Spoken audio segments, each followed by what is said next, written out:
It's hard to believe, but it's senior night here at IPFW as the IPFW women's basketball team gets ready to wrap up the 2005-2006 season by playing host to the Islanders of Texas A&M Corpus Christi. Hi again, everybody. I'm Mike Maas. Welcome to another edition of IPFW women's basketball here on College 56 Sports. We have a special guest commentator tonight. We're happy to welcome Pat O'Connell, the father of Hillary O'Connell, who's unable to play due to injury. And Pat, welcome to the broadcast. It's hard to believe this season's coming to an end tonight. Started out several months ago, and here we are all the way down to the final, and wouldn't you know, we're playing our best basketball right now. That's great. You're not kidding. IPFW won their last game Sunday against Utah Valley State, 84-60. They won 4 of their last 5 games. Tonight's opponent, Texas A&M Corpus Christi, comes in with a mark of 16-11. We both saw this game when they played down in Texas in early February, a game that Dons had a chance to win, but lost 64-56. That's true, and they have a lot of quick speed, and that's one of the things we got to offset is their speed and quickness, and they got a girl underneath there that's very strong and really controls in the paint. So we got to block her out, control those boards, and slow that speed down and slow the tempo of the game down. And that girl was Tara Andrews for Texas A&M Corpus Christi. We said it's senior night, time to say goodbye and thanks to 3 gals, Jenny Green, Geneva Murdoch, and Kelly Boyd. Wonderful players. They've done a great job all along for 4 years now. Hillary started with them, of course, and redshirted for 1 year, and she'll be sticking around for another year. Kelly's the senior center, 6'5". Jenny Green has really played her heart out at 6 foot for what she's had to do, and they've done a great job for us. We're looking forward to a great game tonight. Again, it's senior night, season finale, IPFW and Texas A&M Corpus Christi. Stay tuned. Starting lineups and the opening tip just ahead, right here on College 56 Sports. That book was all right. What's the next book? You know, if she continues to spill product at a rate of 3 per hour, unit cost, say 60 cents. Factor in breakage, downtime, lost sales. You're looking at $2,400 a month.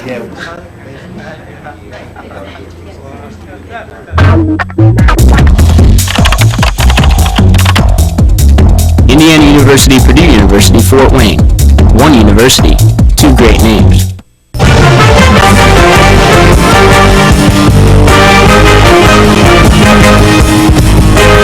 Did you know IPFW has its very own pep band? The Stomp Band is looking for more members and we want you to join. IPFW students even receive a credit for their participation. Perfection is not required, just enthusiasm and a desire to share your school spirit. Check out our website for more information. Don't just play, stomp.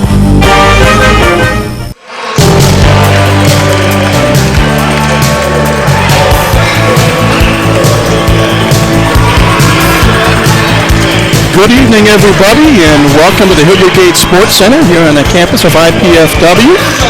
It is senior night here for IPFW women's basketball, the senior finale. The Mastodons will be playing host to the Islanders of Texas A&M Corpus Christi. I am Mike Maas, joined tonight by Pat O'Connell, father of Hillary O'Connell, member of the IPFW women's basketball team. And what we're seeing now is the 3 seniors on this IPFW women's team being acknowledged to the crowd. As you see, Geneva Murdoch, senior from Northside High School here in Fort Wayne, who has battled injuries throughout her collegiate career. Prior to that, we saw Jenny Green from Lansing Catholic High School in Lansing, Michigan. And momentarily, Jenny and Geneva will be joined by the 3rd senior on this team, Kelly Boyd, out of North Judson, Indiana. Pat O'Connell, again, welcome. We appreciate you coming in and helping us out tonight. You mentioned a few moments ago that your daughter Hillary also was part of the same recruiting class as these 3 gals here tonight. Of course, Hillary had to sit out a year with shoulder surgery, and this is very hard. This is really tough on the girls. They've been together for 4 years, and it's just like a breakup of family, so to speak. It's really tough on them at this stage. There'll be a lot of emotion in this game with Jenny and Kelly when they start out, I would imagine. They may be a little tight. But hopefully they can channel that emotion into a positive manner. Again, the 3 seniors tonight, Kelly Boyd, Geneva Murdoch, and Jenny Green from left to right on your television screen. Geneva, has been struggling with the injuries all career also. Her this year here, it's been really tough for her. I see she's dressed tonight, so I think maybe there's something out there for her. And she's actually going to get the start tonight. And speaking of starting lineups, let's bring them to you now. For Texas A&M Corpus Christi, at one guard will be Brittany Fowler, a 5'6" junior from Corpus Christi. And another guard will be Monica Pena, a 5'7" senior, also from Corpus Christi. The third guard in their offense is Genesis Shaw. She's a 5'10" junior out of Jenks, Oklahoma. At one forward, the big player, Tara Andrews, a 6' senior from Missouri City, Texas. And starting at center will be Lindsay Van Dorn, a 6'2" senior from Woodward, Oklahoma. The Islanders are coached by Jody Kest. Again, they come into this game with a record of 16-11. For IPFW tonight, at the guards, Ashley Johnson is a 5'8" junior from Kokomo, Indiana, Independent Player of the Week from last week.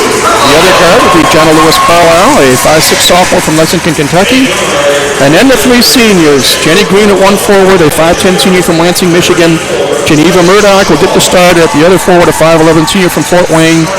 And Kelly Boyd, a 6'5" senior center from North Judson, Indiana. The interim head coach of IPFW is Chris Paul. There you see Chris, and Pat, I think Chris has done a marvelous job taking over in mid-season from his father-in-law, Bruce Patterson.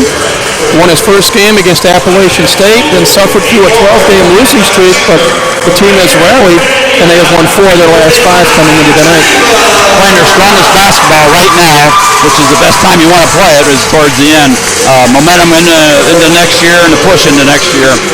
Since that Purdue game, they have built the confidence in themselves, and I think that's what's brought them on to where they play at every level at this point. Well, our officials tonight will be Rick Foxon, Mark Berger, and Kelly Dennis. Again, IPFW coming into this game at 6-21. There you see the Islanders of Texas A&M Corpus Christi in their traveling blue uniforms, white numbers, white trim. Texas A&M Corpus Christi, an independent, but not for very much longer. They are going to be joining a conference next year. I'm not sure if it's the American South or if it's the Sun Belt. They played last year and got into WNIT, and they won their first game, and they were put out in the second game by Texas A&M. And as you mentioned to me before the start of the broadcast tonight, they have played some talented teams, such as defending national champion Baylor. Their first 3 games, they started out against 17th-ranked Vanderbilt, 5th-ranked Baylor, and 3rd-ranked LSU. They've also played Texas and Virginia Tech, who have also been ranked in the top 25 this year. So we are about ready to go. Corpus Christi will be going from right to left on your TV screen. IPFW from left to right. Glad you could join us here for senior night here at the Hilliard Gate Sports Center. Opening tap is controlled by IPFW. So here we go. John Lewis Carlisle. Green. Back to Ashley Johnson. Wow pass into Geneva Murdoch. 12 on the shot clock. And a traveling call going to be called on Jenny Green. Maybe a few jitterbugs, Pat. I think you'll see a little tightness here at first. They'll loosen it up,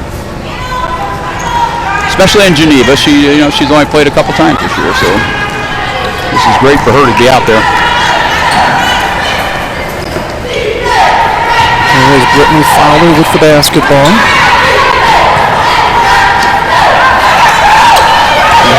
Payne. IPFW, some of their success is due to their matchup zone defense that they've gone to a lot. Payne here for 3, off the iron, no good. John Lewis Carlisle with the rebound. Back come the Dons. Johnson, off the rim, no. Rebounded by Tara Andrews. Back come the Islanders. Nice feed inside the Shaw. She misses the bunny. The ball goes out of bounds off the hands of Murdoch. Texas A&M Corpus Christi will retain possession with a fresh 30. Brittany Fowler will inbound it.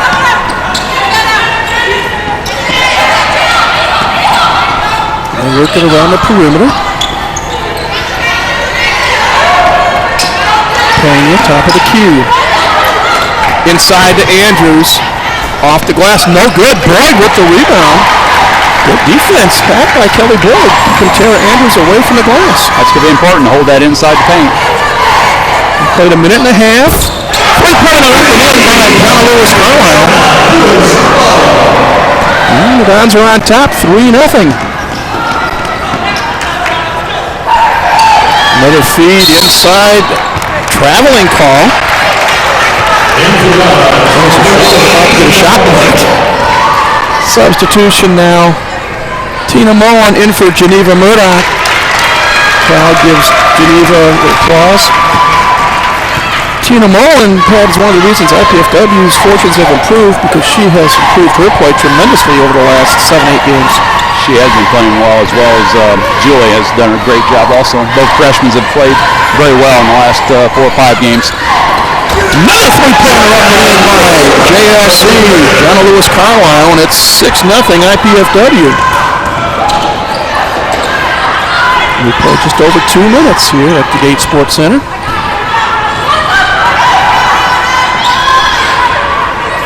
It'll be interesting to see what kind of adjustments they make with Jonna now. When she's in a groove, boy, you got to make some adjustments. Stop her. It'll be interesting to see how it happens. Inside feed to Lindsay Van Dorn, and she was all alone. Puts it off the glass and in. So the Islanders are on the board at 6-2. Back comes IPFW, and AJ travels. So the ball goes over to the Islanders. 17-19 left here in the first half. 6-2 is our score. Mastodons on top. Season finale for both teams. Fowler double team, nearly lost it. Pena drives on Boyd. Shot partially blocked. Picked up by Green. Mullen tries to drive baseline up off the glass. No. Andrews with the board, and Tina Mullen commits kind of a silly foul. A little frustration foul there. She's deadly. I'll tell you what, between 5 and 18 feet, Tina has that shot. She'll take it and she'll make it. IPFW with 2-2-1 semi-pressure full court. Pena gets it to Fowler. Fowler looking for a cutter inside. Finds it in Shaw. Pick it back out. 7 on the shot clock. Van Dorn to Fowler. Fowler forces one up off the rim now, and Van Dorn gets the offensive board. Fresh 30 for the Islanders. It's been a bugaboo for for IPFW this year is getting the rebounds. When you go into a zone defense, you have a tendency of not being able to find that girl and block out, and that's where you lose control. You lose some of your rebounds as compared to your defense that you run. Dons come up with a steal, and now Ashley Johnson kicks it out. JLC pops one up, and she's fouled, and she'll shoot 2. When we return, timeout on the floor, 15:58 to go in a half, 6-2 Mastodons. You're watching IPFW Women's Basketball on Power 56 Sports.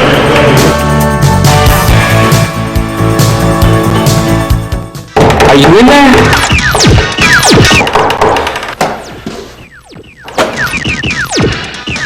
What's up? The show's at 7.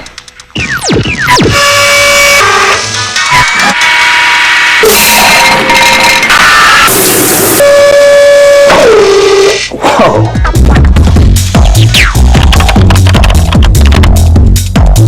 Indiana University, Purdue University, Fort Wayne. One university, 2 great names. Arnie's Army is back. The Mastodons are on the move with the best volleyball action in the Midwest. The Dons have a seasoned veteran lineup ready to do battle with the big guns in Division I volleyball. It's time to take the offensive, settle some scores. Catch all the action of the next big volleyball battle at the Gate Center. Go Dons!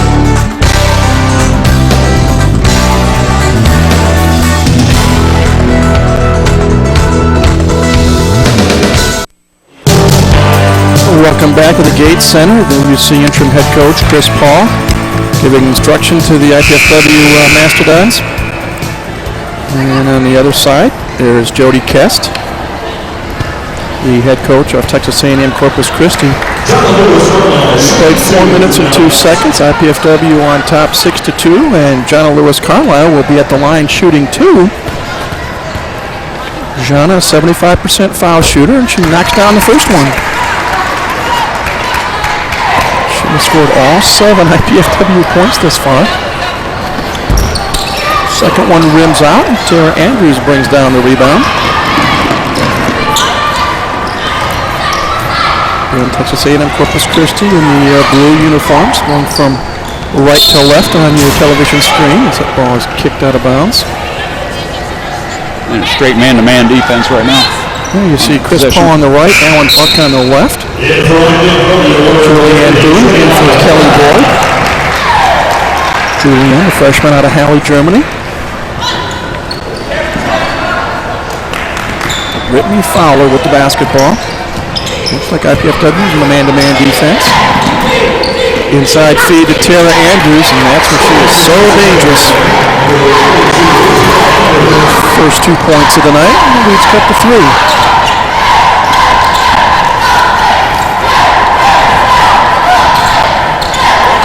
Taylor, before the shot is fouled by Van Dorn. Her first, team's second. Number 11 is Cabria Lewis. She is a 5'6" junior from Baytown, Texas, near Houston.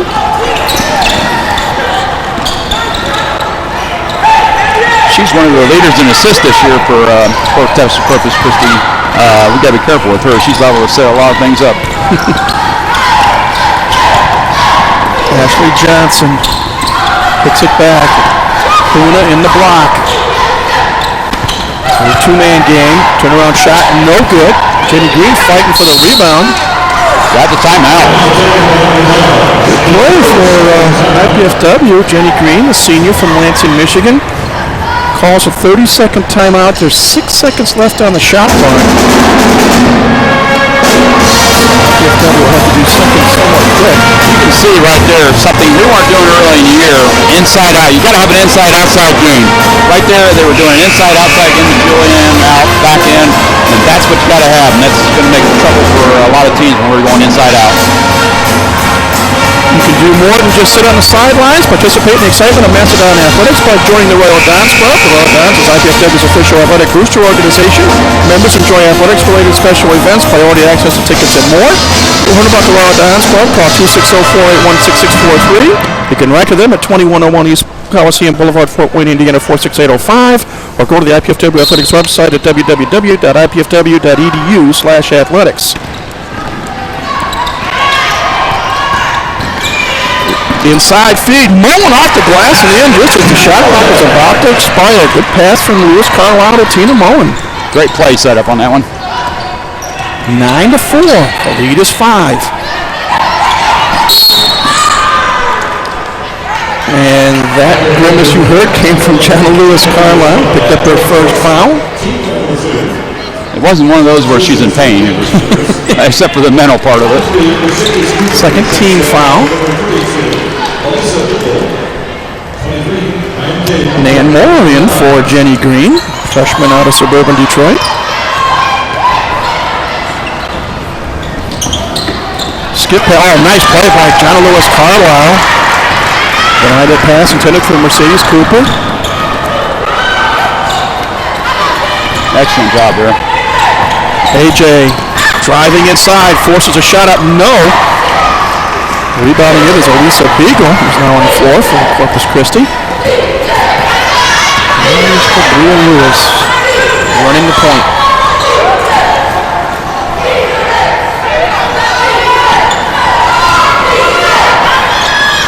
Andrews. 8 in the shot clock. Long three-point shot up and in by Lewis. Makes it 9-7. The lead is cut to 2. 13:38 to go here in the first half.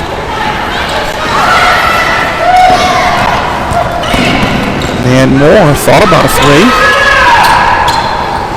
Turnaround jumper by Mullen. In and out. No. Hitting with the offensive board. Put back. No good. Rebounded by Beagle. Dons had 2 cracks at it on that possession.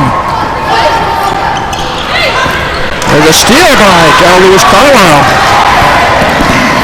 Shot off the glass, no. And out of bounds. Almost looked like John Lewis Carlisle was trying to force the foul.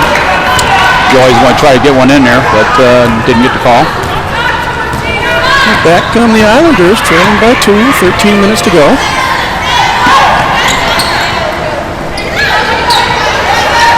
Lewis.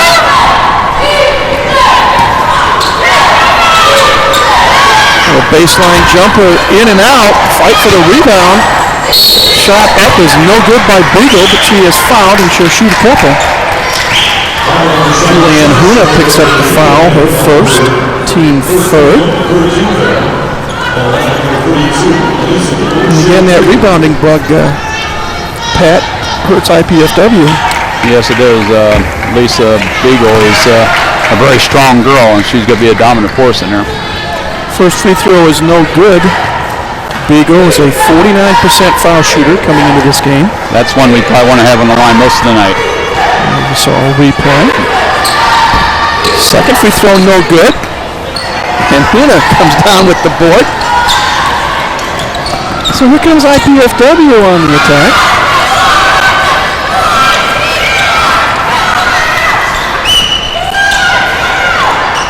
And Moore is going to pop a 3. Off the rim, no. Rebounded by Cooper. And a 30-second timeout called by Jody Castor. She is not a happy coach right now.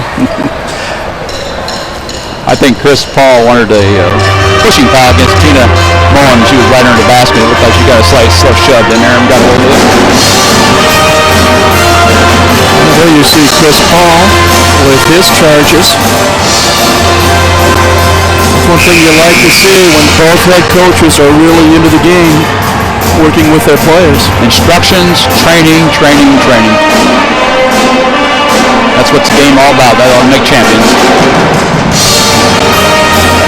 Again, our score is 9-7. We have 12:22 left in the first half. I'm Mike Maas, joined tonight by Pat O'Connell, the father of injured IPFW guard Hillary O'Connell. And we really appreciate Pat coming and helping us out tonight. Love to be here. I'd rather be up in the stands watching Hillary, but circumstances says otherwise. Happy to be here. Hillary unable to play due to an ACL injury. So here are the Islanders with the basketball. 3-second call called by Kelly Dennis. I believe the call was on Elisa Beagle. Substitution, Sarah Davidson's going to come in for the Islanders. Sarah's a 6'2 freshman out of Claremore, Oklahoma. So one thing about Jody Kest, she's using almost all her players here. Not wasting any time with it.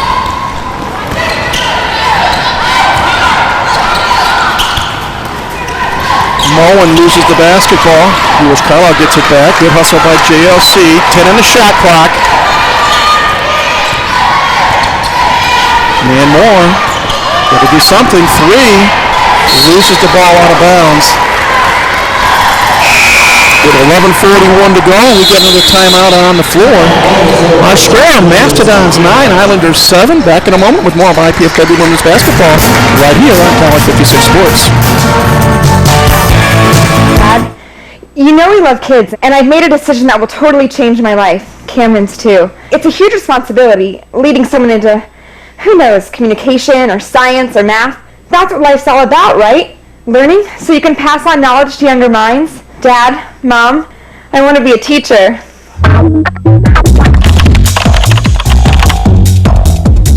Indiana University, Purdue University, Fort Wayne. One university, two great names. Happy spring! It's time to think of chocolate eggs and Easter bunnies. And we're thinking about children in town who would like to be a part of the fun. We're the alumni directors of the area colleges and universities. Each year we adopt an area school and provide filled Easter baskets for all the students. We need 500 baskets. Please consider donating filled wrapped Easter baskets for this very worthy cause. Remember, all the items in the basket need to be wrapped and not homemade. Then the entire basket should be wrapped. You can drop off your baskets up until April 6th at any one of our colleges or universities. With your help, we'll make 500 children's spring a bit brighter this year. Welcome back, everybody, to Senior Night here at the Hilliard Gate Sports Center on the campus of IPFW, along with Pat O'Connell. This is Mike Maz. 11:41 left in the first half. IPFW on top 9-7. It'll be Corpus Christi basketball.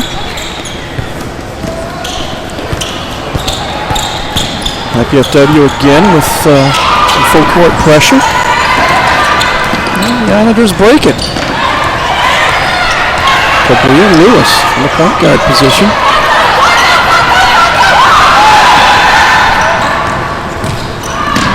Drive to the basket. Shot is no good by Cooper. Loose ball. Ooh, that had to hurt. They almost lost a member to the band, didn't they? Yeah, more went into the section where the stop band is at. It'll be Corpus Christi basketball.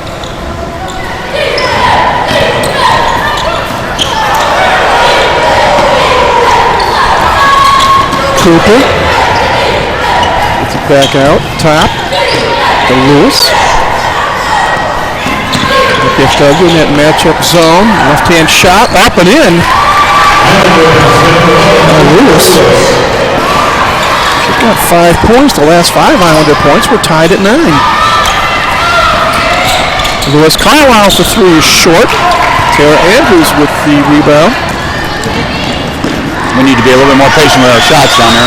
Get more Andrews, passes. foul line, pops it up and in. Taylor Andrews now with 4 points, and Corpus Christi takes the lead, 11-9. First time the Islanders have led tonight.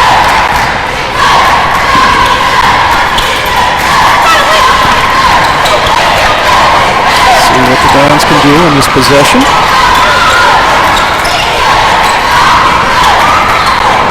Eight in the shot clock.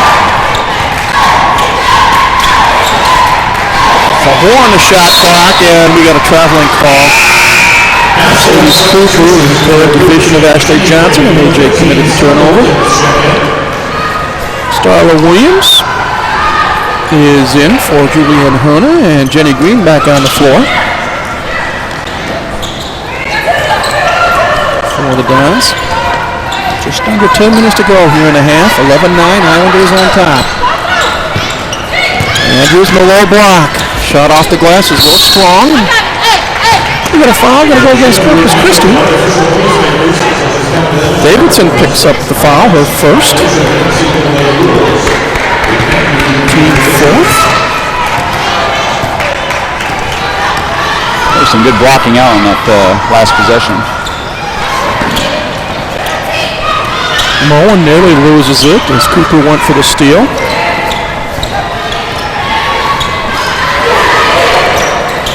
Williams high post, 10 on the shot clock. Moen just inside the arc, off the rim, no. Fight for the loose ball. Pulled down finally by Tara Andrews.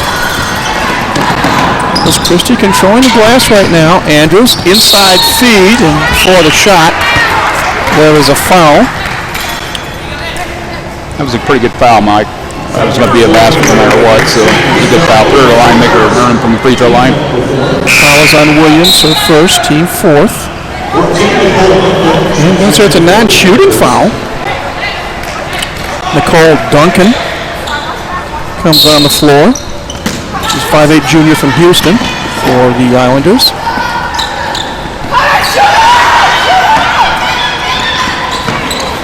And Dorn.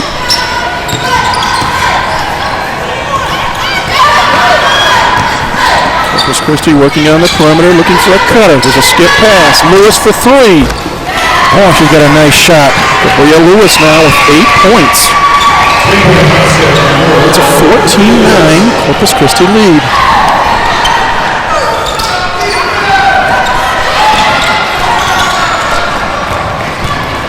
Lewis Carlisle forces one up, no good. Andrews with the rebound. And IPFW has gone cold from the floor. Another three-point shot on the way, no good, but Andrews with the offensive putback. Blackhawks missed on that one. When you get a possession set up here, knock you down, get a basket. In the worst way. Duncan had missed the three, but Andrews fouled for the deuce.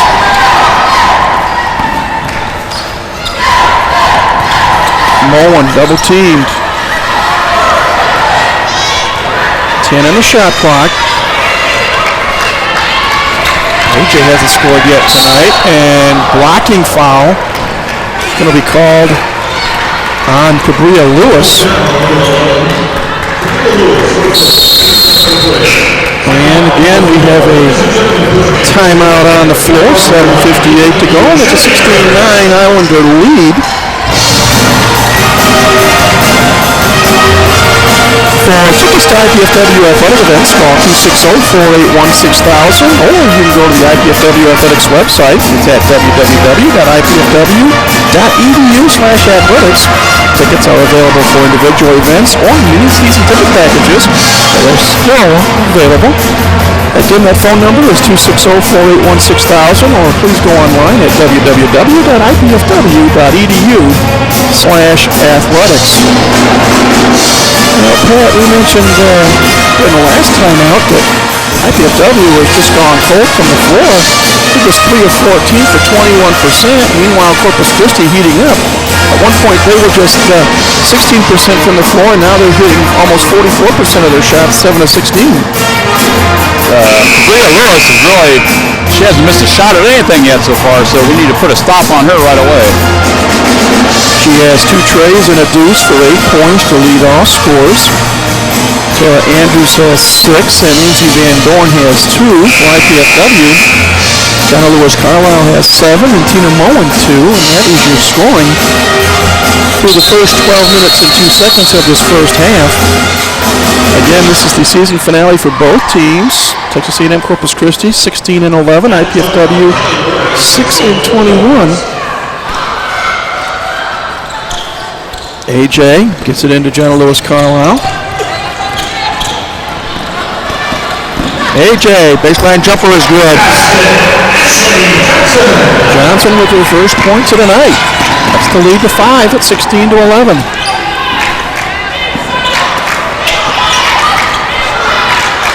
Again, the Islanders work it around the perimeter and then look for a cutter underneath. Lewis up top, watched by Johnson. 10 on the shot clock. Van Dorn flips it around. Lewis for 3. Oh, another tray. Cabria Lewis is just nothing but trouble for IPFW thus far. She's got 11 points. The lead back up to 8 at 19-11.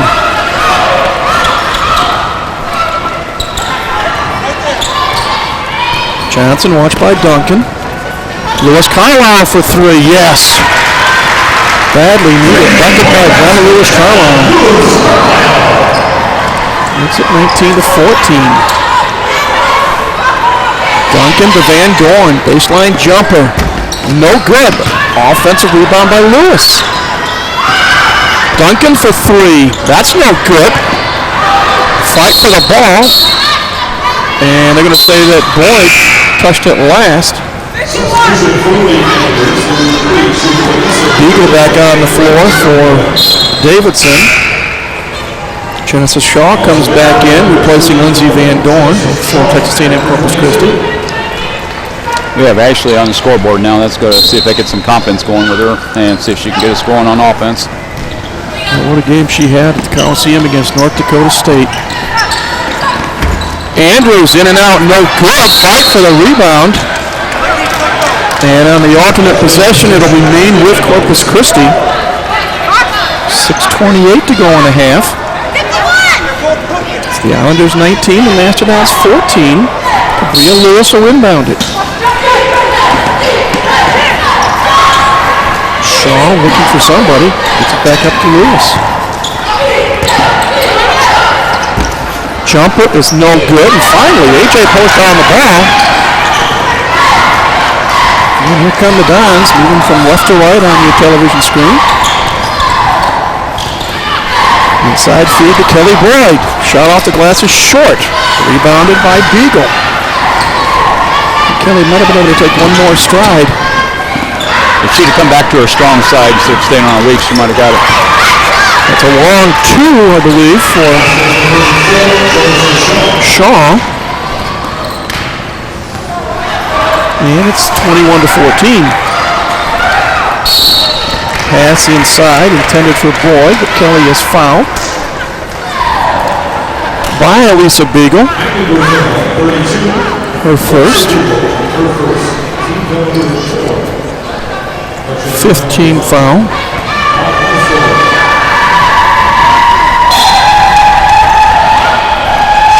Johnson looking for somebody in a gray jersey.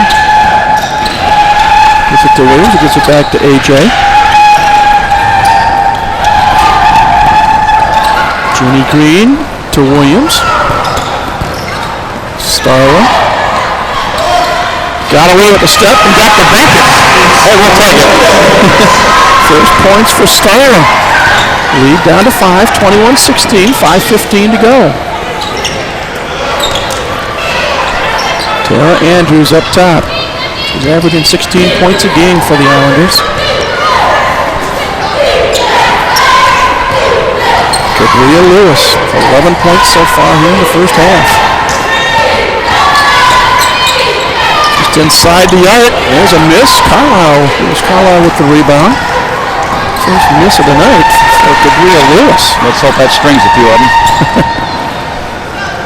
Jenny Green wants to drive it off the iron, no good. Just a little too hard. Beagle with the board. Islanders on the run. The long jumper is good by Duncan. First points for Nicole Duncan. It's 23-16 with 4:25 to go. Tina Moan, Julian Huna at the scores there. Sticking with the next dead ball. Williams wants to drive. Shot up, no. Here come the Islanders again. Leading up the floor quickly. Andrews on Boyd. And they're going to charge Kelly Boyd with the foul. Kelly's first, team fifth.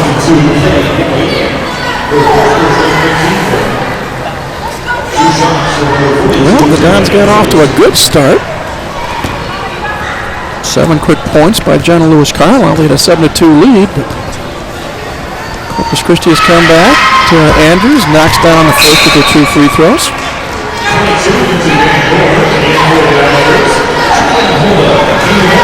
Andrews was at averaging 16 points a game, 8 rebounds a game. She's 77% free throw shooter. Gets one more. Senior out of Missouri City, Texas. Second one is good as well. Corpus Christi now 2 of 4 from the free throw line tonight. The lead up to 9, 25-16 with 3:56 to go. Green to Huna off the glass and in. Nice feed from Green to Julianne Huna.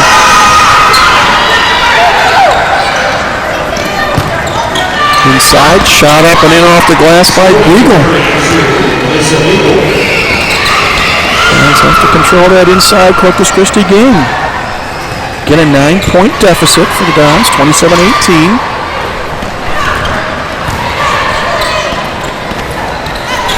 Johnson being watched. Jenny Green fires one up. That's no good. Moore with the offensive board.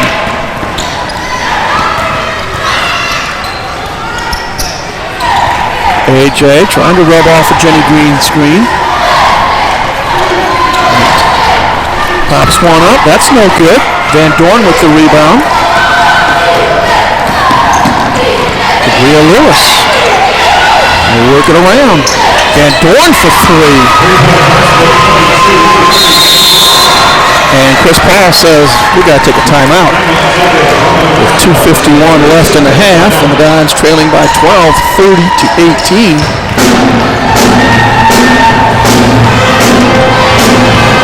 You see Jody Kester, no charges. She's rotated her players very well. She's had a man get some pretty fresh out there. It's pretty interesting. So they have pretty deep bench in there, I believe. Corpus Christi. Oh, I didn't know we went to the break. It was just a 30-second time. We only ask that you do your best. And make you a snack.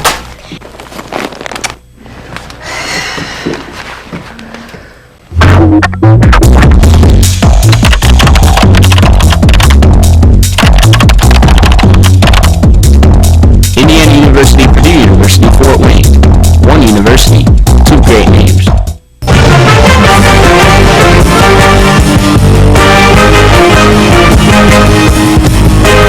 Did you know IPFW has its very own pep band? The Star Band is looking for more members and we want you to join. IPFW students even receive a credit for their participation. Perfection is not required, just enthusiasm and a desire to share your school spirit. Check out our website for more information. Don't just play, stomp. Back at the Gates Center, there you see Chancellor Michael Wartell watching the action. 2:45 to go. That's the IPFW timeout. We'll see if the Dons can get something going offensively. Inside feed intended for Huna, knocked away. Gabriel Lewis, coast to coast, off the glass and in. What a first half Lewis has had. 13 points. The lead is now 14 at 32-18.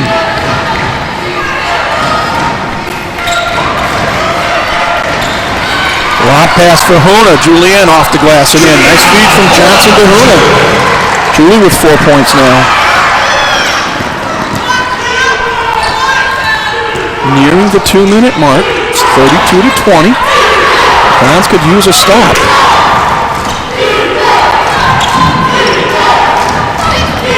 Tara inside, or Anderson should say, misses the shot. And we got a foul. Going to be called on Beagle. And now we have a timeout on the floor, the under 4 media timeout. 32-20 our score. Corpus Christi on top. We'll take a break, come back with more IPFW women's basketball in a moment, right here on College 56 Sports.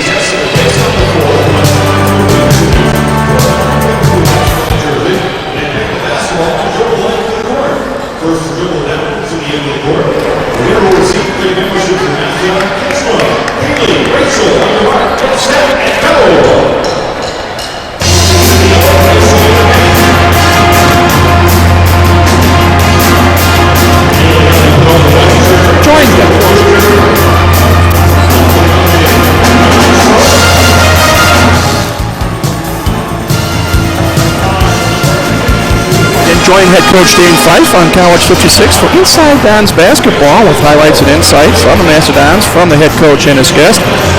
Yours truly, Mike Maz, hosts the show. It can be seen next week on Tuesday at 10:30, Thursday at 7 o'clock, Friday at 6:30, and Saturday at 12:30. Again, that's Inside Dons basketball with head coach Dane Fife right here on College Cable Access, Channel 56. Well, Chris Paul trying to draw up some kind of a plan to try to erase a 12-point deficit. Dons trail 32-20 with a minute 51 to go and a half. There's a little down. It's maybe a little bit tired, Pat. Well, she's not watching a whole lot of the game at this point. Yeah, Lewis, we didn't really expect. She got 13 points. That I didn't really expect. Andrews, I could expect the 8, but Lewis is really playing a great game for herself. Back to the action. Mastodons with the basketball. Working on the perimeter. We got the 3 quick guards. Lewis, Carlisle, Moore. Moore's going to fire up a 3, and that's good. Man, Moore with her first point tonight. Ball knocked out of bounds. It's 32-23 with a minute 27 to go until halftime. Nicole Duncan will inbound it for the Islanders. IPFW with full court pressure. Corpus Christi breaks it with relative ease. Shot is missed by Shaw, and IPFW with the board. Man Moore nearly loses it and does lose it. Do they call a timeout? The Dons get a 30-second timeout with a minute 13 to go. Dons got a break there, Pat. Big break. And Manmore actually lost control of the ball. The good news is the Dons retained possession. The bad news is they're down to just 2 timeouts, and they got a whole second half to play yet. That's okay. It was one where it was pretty crucial. If they can get a score after this and get that closer before halftime, I think that'd be probably more of a bigger advantage than having that timeout later on, possibly. The latest Mastodon scores and stats are available on the World Wide Web by going to www.ipfw.edu/athletics. There you can check up on the teams, players, and programs anytime you like. It's the official Mastodon Athletics website. Again, www.ipfw.edu/athletics. Well, let's see what kind of play Chris Paul has drawn up with a minute 13 to go.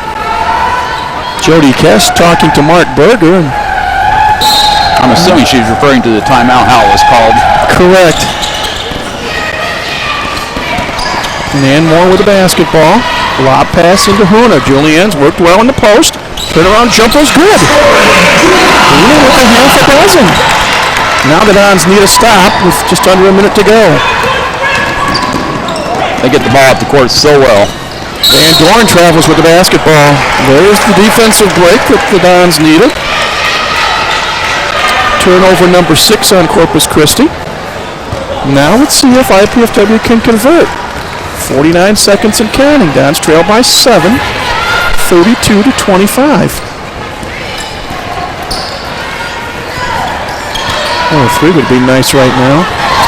Mullen fires one up, and that's no good. Johnson fights for the rebound. It's out of bounds to IPFW.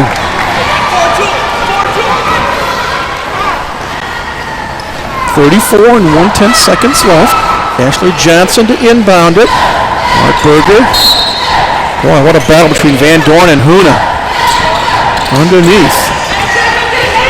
Moore kicks it out to Johnson.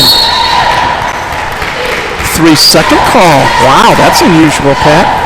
Yeah, it's something you don't usually want to see called too much. If they gain an advantage, you'll see it more, but if they're not gaining an advantage, they usually talk to them, their officials will talk to them, try to get them out there first. So now Corpus Christi could take the last shot of the half, and look out.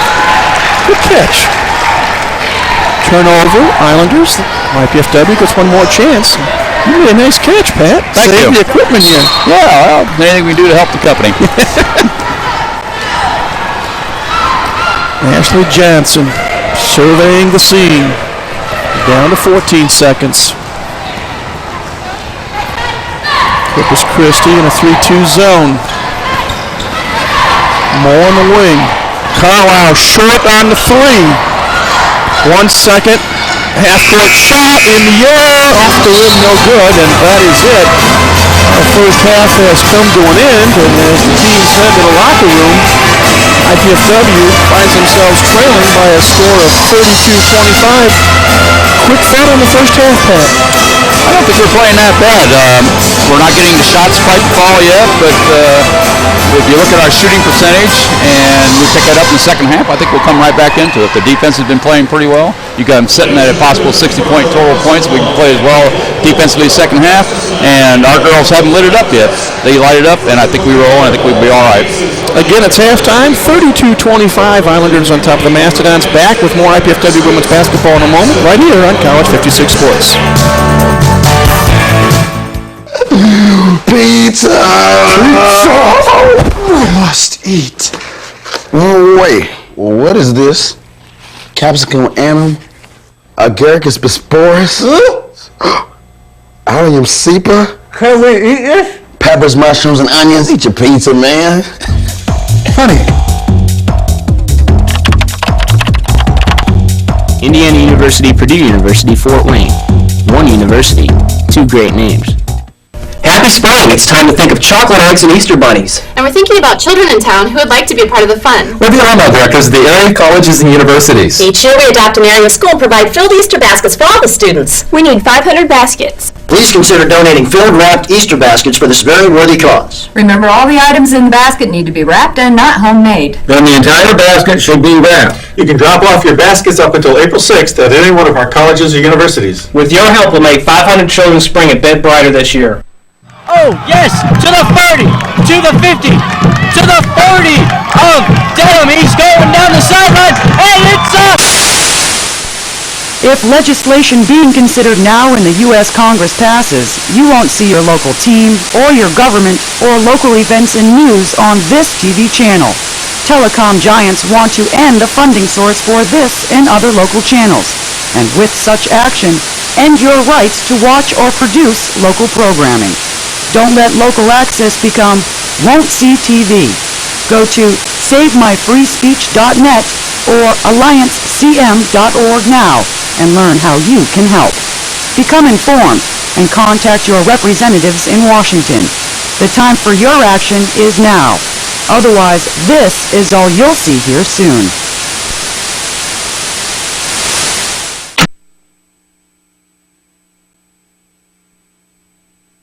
Arnie's Army is back. The Mastodons are on the move with the best volleyball action in the Midwest. The Dons have a seasoned veteran lineup ready to do battle with the big guns in Division I volleyball. It's time to take the offensive, settle some scores. Catch all the action of the next big volleyball battle at the Gate Center. Go Dons!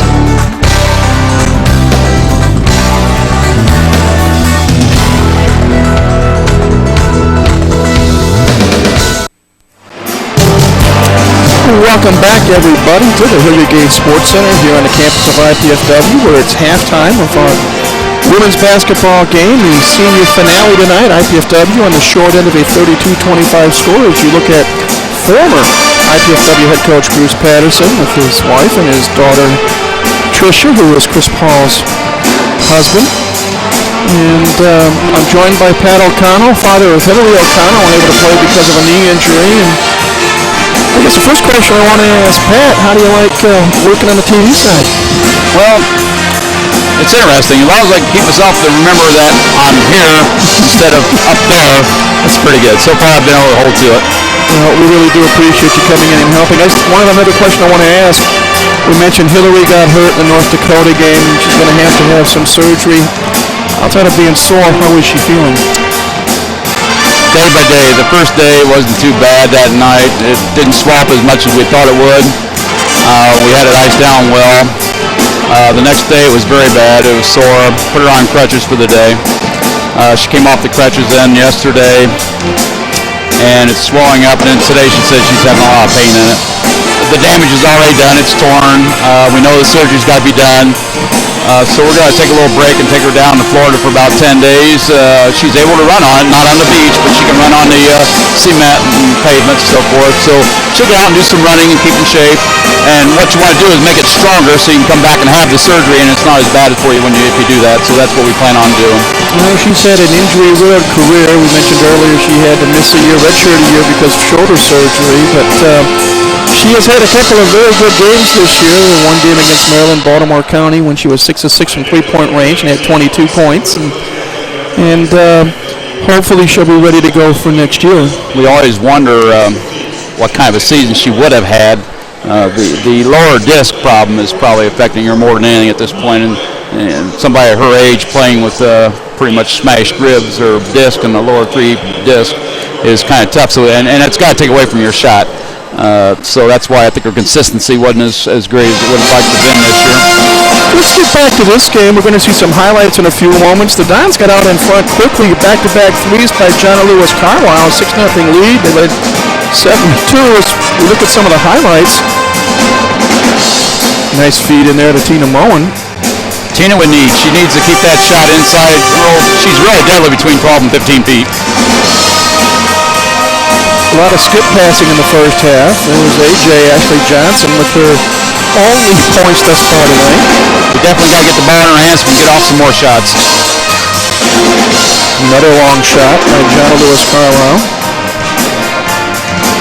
There was a good move by Starlock. Yep. Might have got away from a little travel there, but the quickness just takes that way. Take every break when you can get it. Jenny Green with a nice feed to Julianne Huna. That was pretty. That was a pretty pass. With another lob pass into Julie. And you mentioned it earlier, part of the reason for the IPFW improved play late in the season has been the improved play of Julianne Huna and Tina Moen inside. And when they're hitting inside, that's freeing up the outside for the guards. Oh, that's a known fact. You get an inside game going, they got to bag off a little bit. They sack off a little bit, then it opens up your outside game to get time to set, and that makes all the difference in the world. You just got to get some inside play going, and that's what they've been doing more of. Even Callie Boyd will come on and do something. That's very, very important. Well, again, the Dons had the early lead, and then Cabria Lewis came on the floor. She did not start, but she hit her first 4 shots on the floor. 3 of them were three-pointers. She ended up in the first half with 13 points, I believe, 3, 5, 8, 11, 13 points. She's now 5 of 7 from the floor, 3 out of 4 from three-point range, and that spurred an Islander comeback. And right now, Corpus Christi has the upper hand, 32-25. Dons have some work to do in the second half. They haven't shot the ball all that well at this point. They'll increase that, I'm sure. The statistic I don't like is the rebounds. They had a lot of offensive rebounds in there, and that really hurts you. When you get that second and third shots, man. Yep, there you see the numbers. Corpus Christi 13 out of 30 from the floor for 43%. IPFW 10 of 28 for 36%. Each team 4 of 8 from three-point range. The assists are even at 7, but those rebounds, as you said, Pat, Islanders out-rebounding the Mastodons 22-14. Not too many free throws. Texas A&M Corpus Christi 2 of 4, IPFW 1 of 2.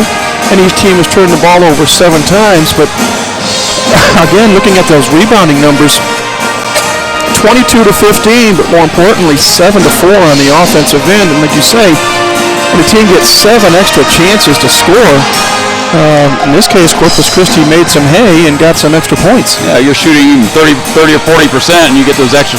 That's 6 to 9 points right there, and that's your game. So you shut off the rebounds, get the control of the boards, and 1 of 2 free throws. Now, Ashley Johnson is as good a shooter as you'll see in free throws, and she needs to start taking the ball in a little bit more and drawing some of those fouls. We need to get her to the free throw line. There's no doubt about that. There you see the individual scoring leaders. Cabria Lewis, 13 points. Tara Andrews, 8. Lindsay Van Dorn, 5 for Texas A&M Corpus Christi. Jenna Lewis Carlisle with 10. Julianne Huna with 6, and Nan Moore with 3 for IPFW. We're going to take a break, and then when we come back, we're going to talk briefly about the 3 seniors that are playing their final game for IPFW tonight. Again, it's senior night. At the half, it's IPFW trailing Texas A&M Corpus Christi 32-25. Back in a moment here on College 56 Sports. That vote was all right. You know, if she continues to spill product at a rate of 3 per hour, unit cost, say 60 cents. Factor in breakage, downtime, lost sales. You're looking at $2,400 a month.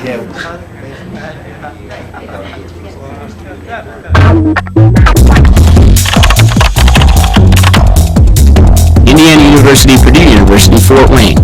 One university, 2 great names.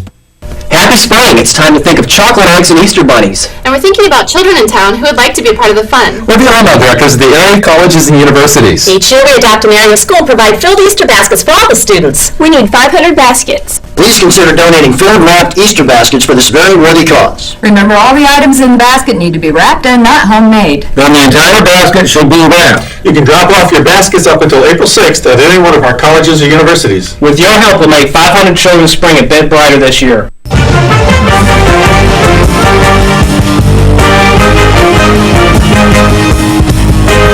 Did you know IPFW has its very own pep band? The Stop Band is looking for more members, and we want you to join. IPFW students even receive a credit for their participation.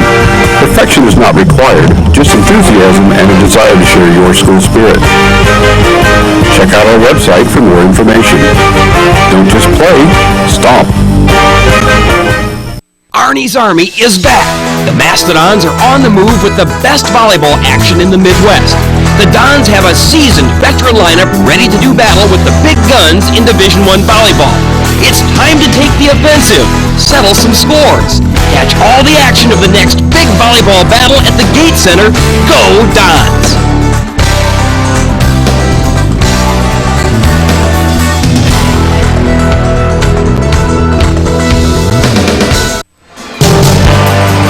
Welcome back, everybody. Again, it's halftime here at the Gate Center. IPFW trailing Texas A&M Corpus Christi 32-25. Along with Pat O'Connell, this is Mike Maas. And Pat, again, I know Hillary was in this original recruiting class, but it is the final hurrah tonight for Jenny Green, Geneva Murdoch, and Kelly Boyd. Real briefly, Jenny Green out of Lansing, Michigan, psychology major, and she's been the guts and glue of this team for a number of years just by her intensity and her desire. She doesn't have the size, doesn't have the speed, but she's got a lot of heart.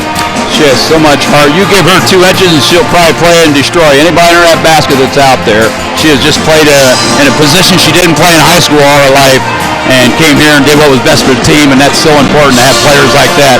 And her vocals to the rest of the team is why she was chosen as captain and was made captain. She helped run it. Another senior, Geneva Murdoch from Northside High School. We said it before, beset by injuries throughout her career, but she's had a couple of moments. She had a 20-point game against Valparaiso a couple of years ago. Again, beset by injuries. And the third senior, Kelly Boyd, 6'5", out of North Judson. Again, doesn't have the speed, but she's got the long wingspan and learned how to try to play in about 5 different systems over 4 years. And again, she gave it her all every time she's on the floor. She sure did, and you don't know how much of an intimidating factor she is in there. She may not have shown a whole lot of it on statistic-wise, but when somebody goes to that basket and they see them there 6'5", don't think they didn't order some shots off of that. She had a career-high 7 blocks earlier this year and 14 points in a game. Those are the 3 seniors. We're going to take our final halftime break, get ready for the second half of action. Again, the Dons trail Texas A&M Corpus Christi 32-25. Back with the second half in a couple of minutes right here on Are you in there?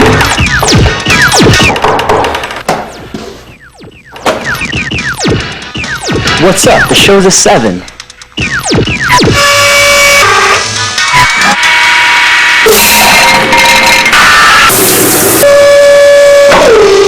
Whoa.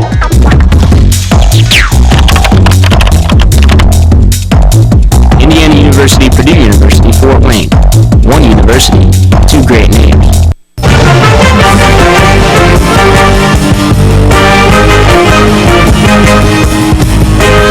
Did you know IPFW has its very own pep band? The Stop Band is looking for more members and we want you to join.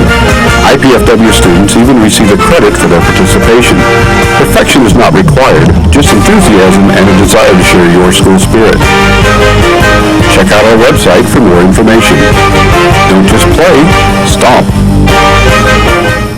Happy spring! It's time to think of chocolate eggs and Easter bunnies. And we're thinking about children in town who would like to be a part of the fun. We're the alumni directors of the area colleges and universities. Each year we adopt an area school and provide filled Easter baskets for all the students. We need 500 baskets. Please consider donating filled wrapped Easter baskets for this very worthy cause. Remember, all the items in the basket need to be wrapped and not homemade. Then the entire basket should be wrapped. You can drop off your baskets up until April 6th at any one of our colleges or universities. With your help, we'll make 500 children's spring a bit brighter this year.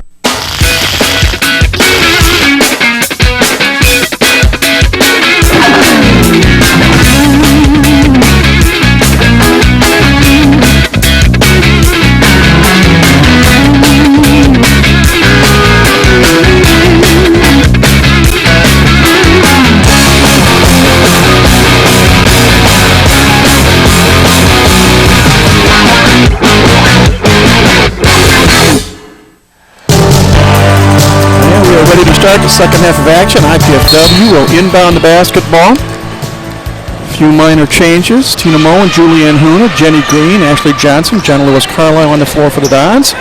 3-point shot is partially blocked, but the Dons retain possession. Jenny Green trying to get inside to Tina Moe. Pull-up jumper, no good. Tara Andrews with the rebound. The Dons have to get some offense here in the second half if they want to come away with a win. Foul on Jenna Lewis Carlisle.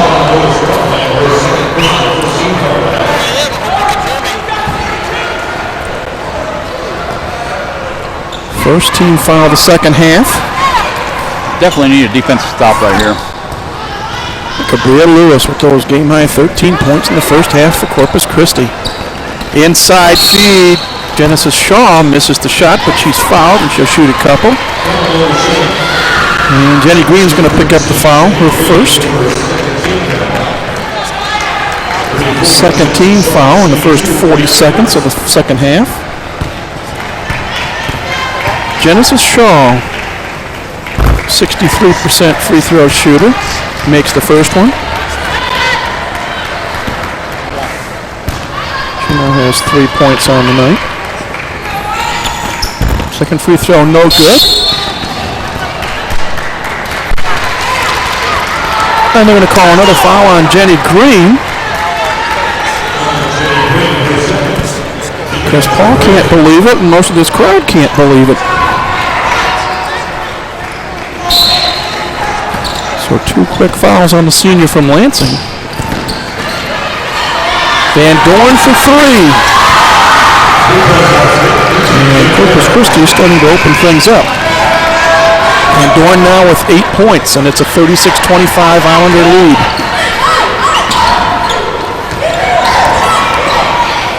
Charlie Lewis Carlisle looking for somebody. Green wants to drive baseline, and he just picked up a ball. Town's got a break. Pat, they called traveling instead of an offensive foul. Could have been 3 quick ones in a row, which would have been not too good. But we still have a turnover. That's not as good either.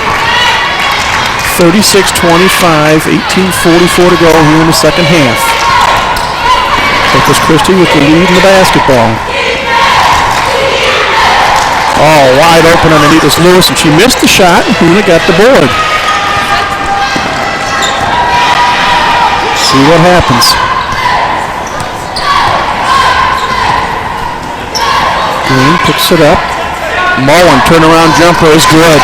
That's that shot that we talked about, Pat, that Tina has really improved on. Definitely the one we need, right in that range. Andrews comes back and misses. Lewis Carlisle with the rebound. I'm surprised she took that a little quick. Need for a shot clock on that possession. Lewis Carlisle misses the 3.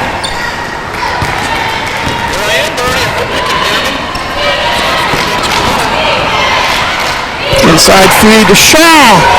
Misses the shot. Mullen with the rebound. Well, neither team able to get off to a good start shooting-wise here in the second half.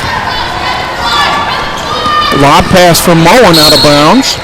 Knocked out of bounds by Genesis Shaw. Elisa Beagle comes in, replacing Lindsey Van Dorn for Texas A&M Corpus Christi. We need Ashley to get back into the game here. We got to get her offense going. Mullen wants to drive. Skip pass to Johnson. AJ. Shot up, no good. Beagle with the rebound. AJ just on track. Can't get on track here tonight. And Kapadia back on the floor for the Islanders. Oh, nice move by Andrews. She draws the foul and will shoot a couple. Some major quickness there, Mike. Jenna Lewis Carlisle picks up her 3rd foul. And the fouls are starting to build up on IPFW. We've committed 14 fouls in the first 2 minutes and 45 seconds of the second half. Andrews misses the first free throw. That's her first miss tonight. She had made 2 out of 2 in the first half. As you see a replay here. And that was a good clean foul by Jenna Lewis Carlisle. Second free throw on the way, and that's no good. Tina Mullen with another rebound. Tina now with 3 boards tonight. Nan Moore's on the floor. Inside feed for Huna, and Julianne is fouled, I believe, by Beagle. And it's Elisa's 3rd foul, first of the second half. And Corpus Christi. Beagle goes out. And Davidson is in. Huna off the glass, no. And there's going to be an over-the-back foul, I believe, on Julianne Huna. Her 2nd, team 5th. Going to hit that bonus, which is something you really don't want to do. They hit the bonus before the under 16 timeout.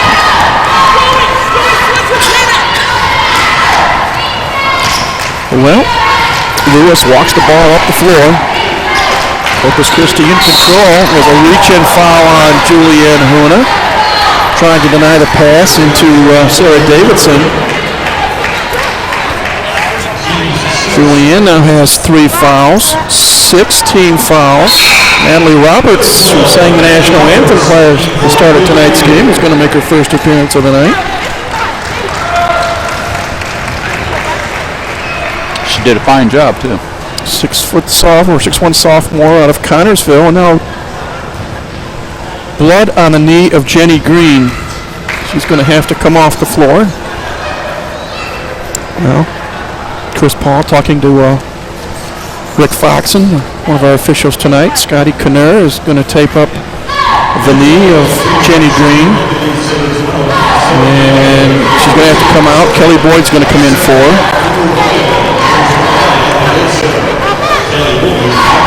So this is a new Mastodon lineup. Corpus Christi will inbound the basketball. Pena, shot is short. Johnson with the rebound. Here come the Dons up the floor, trailing by 9. Moore wants to drive baseline, kicks it off the board, and Kelly is fouled as she puts up the shot. She'll get a couple of freebies. Tara Andrews picks up her first foul of the night. Pat, we played 3.5 minutes, and there's already been 8 fouls.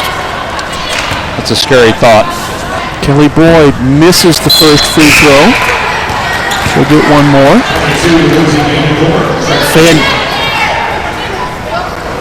Van Dorn back in. Second shot, in and out, no good.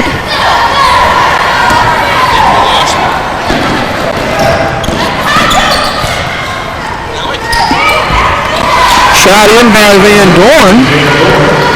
Lindsay now with 10 points. And it's an 11-point Corpus Christi lead as we near the 16-minute mark.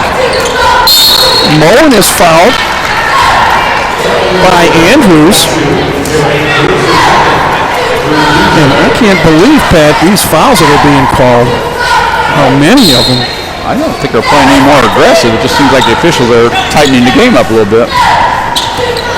They're tightening it up a whole bunch.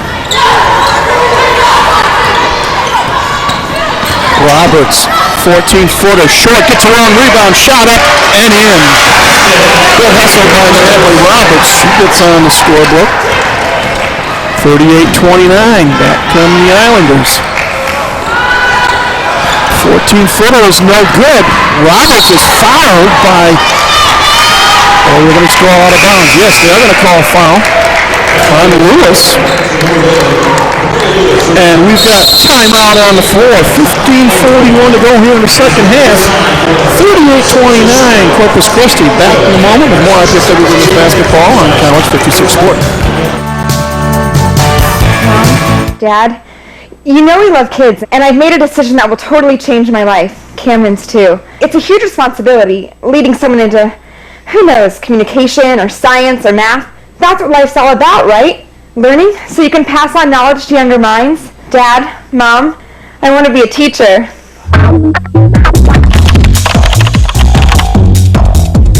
Indiana University, Purdue University, Fort Wayne.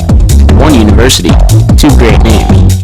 Happy spring! It's time to think of chocolate eggs and Easter bunnies. And we're thinking about children in town who would like to be a part of the fun. We're the alumni directors of the area colleges and universities. Each year we adopt an area school and provide filled Easter baskets for all the students. We need 500 baskets. Please consider donating filled wrapped Easter baskets for this very worthy cause. Remember, all the items in the basket need to be wrapped and not homemade. Then the entire basket should be wrapped. You can drop off your baskets up until April 6th at any one of our colleges or universities. With your help, we'll make 500 children's spring a bit brighter this year. Back at the gate center, you see the good hustle by Natalie Roberts as she's fouled by Cabria Lewis. Pat O'Connell in his first 4 minutes and 9 seconds, there were a total of 10 fouls called. 6 on IPFW and 4 on Texas A&M Corpus Christi. Plenty of fouls, and the one thing that scares me is Van Dorn. She's starting to come alive. She's got 5 of the 6 Islander points scored here in the second half. Mastodons with the basketball. Use some offense. Roberts to Johnson. Inside to Boyd. 6'5", Kelly Boyd off the glass and in. Oh, there's a lot of that. Yes, good movement by Kelly there. Should be able to get a shot over them. 38-31, the lead down to 7. Andrews to Shaw on the baseline. Inside to Van Dorn. Partial block by Kelly Boyd. And the ball goes over to IPFW. Good help defense by Kelly Boyd that time. Couple of substitutions. Julianne Duffy making her first appearance of the night. Along with Nicole Duncan. Lewis Carlisle. No, that's more. I'm sorry. For 3. Ball goes out of bounds. Last touch by Natalie Roberts. To the chagrin of Chris Paul. Well, Mike, we're not playing real well offensively, but we're only down 7, so, There's over 14 minutes to go. A couple more stoppers, hit a couple of them, right back in. Get some momentum going. Get this crowd into it. Bria Lewis had 13 first half points. Not scored here yet in the second half. 10 on the shot clock. Lewis, wow, the sea was parted. She missed the shot. Roberts got the board. Johnson on the rim. AJ fouled as she goes up, and she'll get 2. There's what we need to see. Foul is on Duffy, her first, team 5th. Ashley Johnson last Sunday at the Coliseum made her first 19 free throws, ended up 22 out of 23. The 22 free throws in a game, single game, an IPFW record. Knocks down the first one here. Now you see the replay doing what she does best, trying to create something. Second free throw is in as well. Let's see if that fires her up and maybe loosens her up. The lead is down to 5, 38-33 with 14:05 to go. Another couple of stops, another couple of scores. We could have a tie ball game. Foul's going to be called on Nan Moore, or her first. Team 7th, so the bonus now into effect for Texas A&M Corpus Christi and Tara Andrews, who just missed a couple a few moments ago. 1 and 1.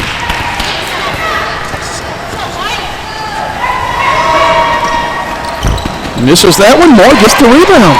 So here comes IPFW, trailing by 5. One more thought about a 3.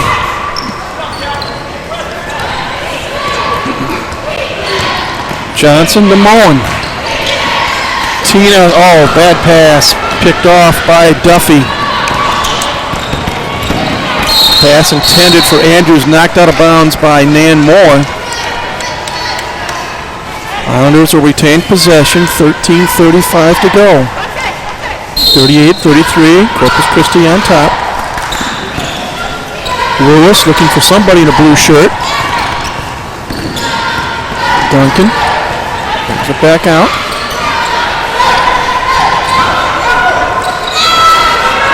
Duncan for 3. Oh, big bucket for Nicole Duncan.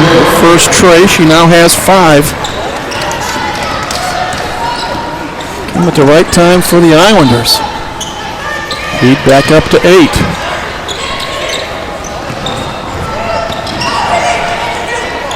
Battle underneath between Roberts and Van Dorn is going to be called for the reach-in foul. That's Lindsay's second. Team 6th. One more, and IPFW will be in the bonus. Ashley Johnson to inbound it under her own basket. Better get it out. Fortunately, the ball went over half court, but Nan Moore is able to retrieve it, and play goes on. Moore wants to drive on Andrews. Rubs off a Roberts pick. Fires up a 3. No. Rebounded by Julianne Duffy. Corpus Christi on the run.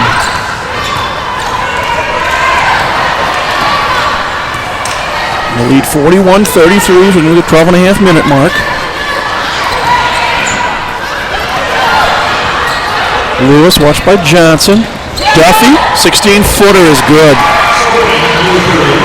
Julianne Duffy with her first points. Well, the Dons had it down to 5, and Corpus Christi's come back with a tray and a deuce. Moen, no good, but she's fouled, and is that going to be 3? That's going to be 3 free throws for Tina Moen. Lewis picks up her third foul. And Pat, a golden chance for the Dons to get into the lead with no time going off the clock. This is the way to do it. If you can keep the clock stopped and go to that free throw line, get them. First free throws of the night for Tina Moen, freshman from Norway. First one bounces off the back of the iron, no good. Hate to say it, but the other night when they played Utah Valley State, the Dons were 24 of 28 from the foul line. The second free throw was good. I've never seen that before of anyone scoring Ashley Johnson's 22 out of 23. It's, first of all, to get there 23 times, but then to make 22 of them is just phenomenal. It's phenomenal. Career high night, 23 free throws. Ended up with 32 points altogether. 22 free throws, I'm sorry, and then 5 field goals for 32 points. One more free throw coming for the freshman, Tina Moen. And that one's good, so 2 out of 3. Jenna Lewis-Carlisle comes in now for Tina Moen. The lead down to 8, 43-35, 12:07 and counting. Duffy inside to Van Dorn. And traveling called. It is turnover number 8, I believe, on Corpus Christi. The Dons have another chance to get it closer.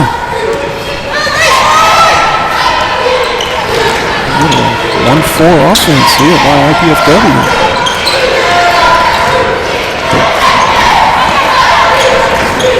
Boone is back on the floor. Nice feed to Johnson off the glass and in.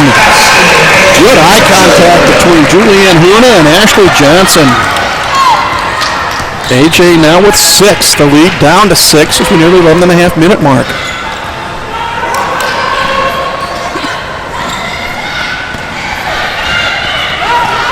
Duffy, no good. Lewis-Carlisle with the rebound. Outwards at the Johnson, and the pass is a little wide. Turnover number 10, and we've got timeout on the floor. 11:19 to go. 43-37, Corpus Christi over IPFW. Back with more IPFW women's basketball in a moment. You're on College 56 Sports. Arnie's Army is back. The Mastodons are on the move with the best volleyball action in the Midwest. The Dons have a seasoned veteran lineup ready to do battle with the big guns in Division I volleyball. It's time to take the offensive, settle some scores. Catch all the action of the next big volleyball battle at the Gate Center.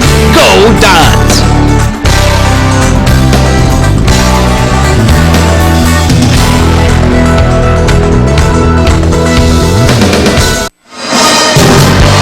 Get a good look at the IPFW bench. Julianne Huna, Ashley Johnson, Nan Moore, Chris Paul diagramming the play.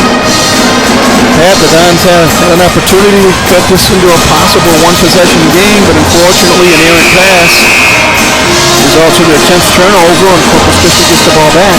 Still down 6 points. I think our communication on defense is lacking a little bit tonight. Last few games they've been talking a lot. I'm not hearing as much talking as before.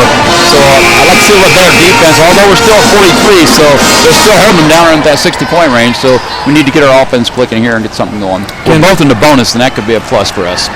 Plenty of time left, 11:19.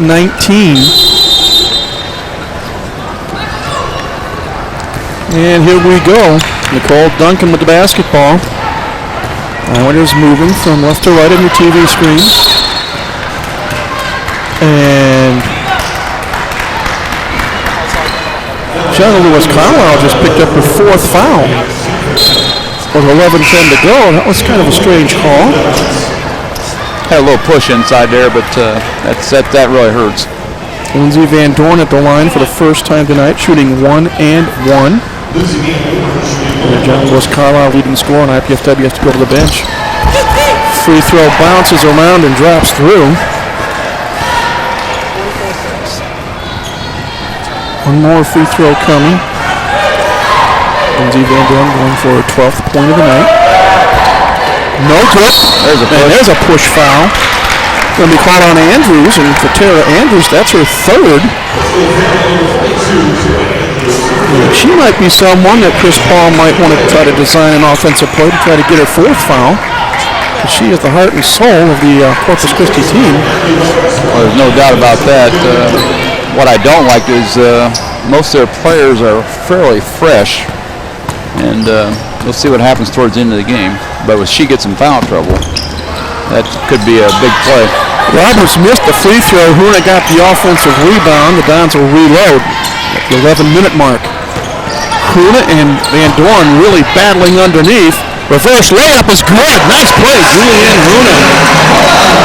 Finding a way to get around Lindsay Van Dorn. Julie now with 8. The lead cut to 5. 44-39. Give and go, Van Dorn off the glass, no good. Fight for the rebound, and who's the foul? They're going to call a foul on Huna or Van Dorn? Julianne Huna, says Mark Berger, picks up her fourth foul. And Chris Paul is beside himself. Personally, I thought maybe there could have been a foul on the shot alone. The foul on the shot, which looked more of the foul before the possible push here at the end. Chris asking for an explanation from Mark Berger. Huna goes out. Starla Williams comes in. Lindsay Van Dorn back at the line where she made 1 of 2 a moment ago. And you see the replay. Wow. I'll refrain comment. Free throw. No good. Moore with the bird. Out was it to Johnson. Here come the Dons. Big possession. Moen inside. Shot no good. Shaw with the rebound. Out of contact. No foul called that time. Another reach-in foul called. Just going on IPFW. On Natalie Roberts, her first, but more importantly, that's the 10th team foul. So with 10:15 to go, Corpus Christi's in the double bonus situation. Genesis Shaw for 2. We have 2 players with 4 fouls on. One's the outside game, one's the inside game. That's really tough. Let's see what IPFW is made of. 10:15 to go. They trail 45-39. One more free throw coming for Shaw, and that's good. Genesis now 2 of 4 at the line tonight. 4 points altogether.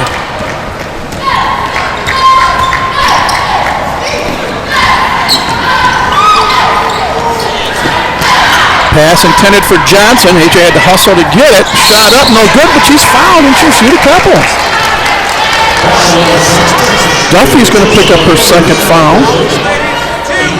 Well, that's what we need to see. Once again, clock stopped and chance to convert a couple free throws. That's the 9th team foul. You see AJ hustling to get that ball. Knocks down the first. That was her 7th point. And the second. Boy, if she can get hot down the stretch, she's got 8 points now. They're just hanging around. 46-41. 9:50 to go. Shaw on the wing. Working on the perimeter. 10 on the shot clock. Shaw nearly loses it. Fight for it. And the Dons come up with it. Good hustle. Moore to Roberts to Johnson. Good teamwork there. Now let's see what the Dons can do. Trailing by 5. And Moore. Skip past to AJ. AJ looks for help. Moore lost control of the ball. Oh, they called the timeout. Duffy was in the air. Question as to whether she was on the floor or not. Mark Berger and Kelly Dennis talking about it. It's either a violation or a timeout, one of the two. Rick Foxen talking to Chris Paul. There you see the replay. Ball off the hands of Tina Mullen. Julianne Duffy hits it last. In the air. Well, the way they call the rule now, I got to admit, we got the replay.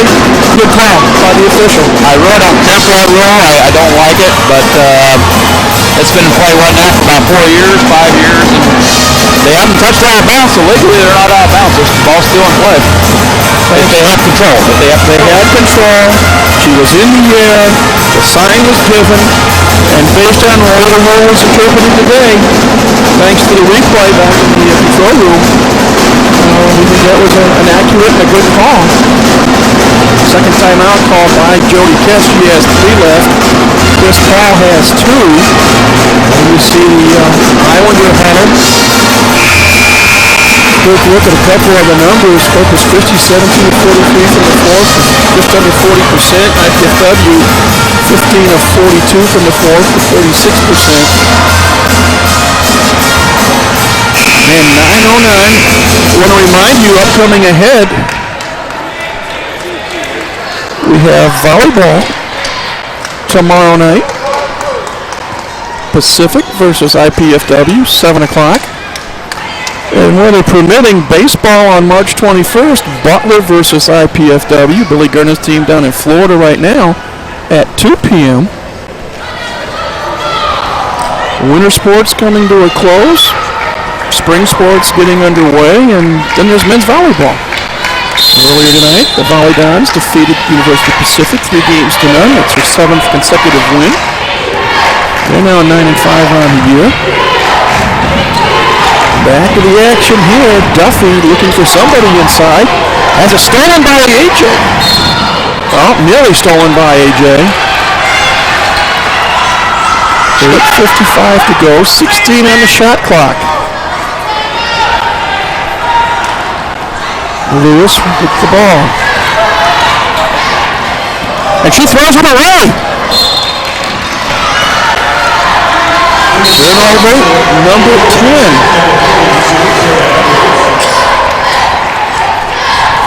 Van Dorn and Duffy out. Andrews and Beagle in for Corpus Christi.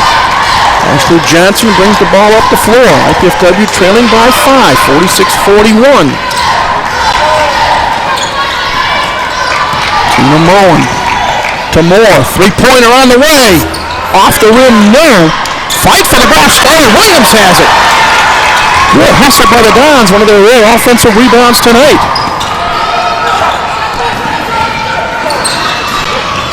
Johnson has it. Plenty of time on the shot clock. 16 seconds. Morin for 3. Yes! Tina Morin now. 7 points in the second half. 9 overall. The lead down to 2. Duncan misses. Rebound knocked out of bounds. They say last touch by Mullen. And we've got a timeout on the floor. 7:59 to go. Don't leave anybody.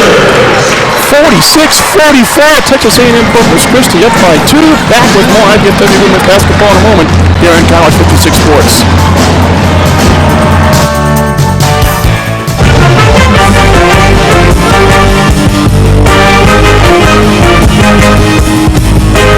Did you know IPFW has its very own pep band? The Stop Band is looking for more members, and we want you to join. IPFW students even receive a credit for their participation. Perfection is not required, just enthusiasm and a desire to share your school spirit. Check out our website for more information. Don't just play, stomp.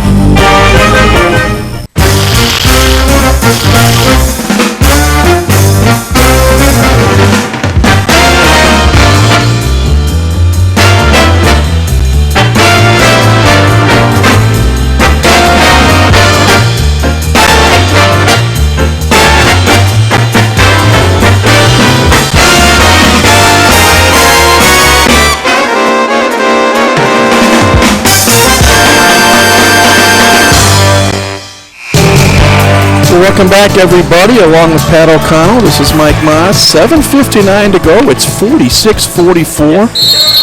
IPFW trailing Texas A&M Corpus Christi. Islanders inbound the basketball to Shaw off the glass and in. Genesis Shaw with her second field goal of the night.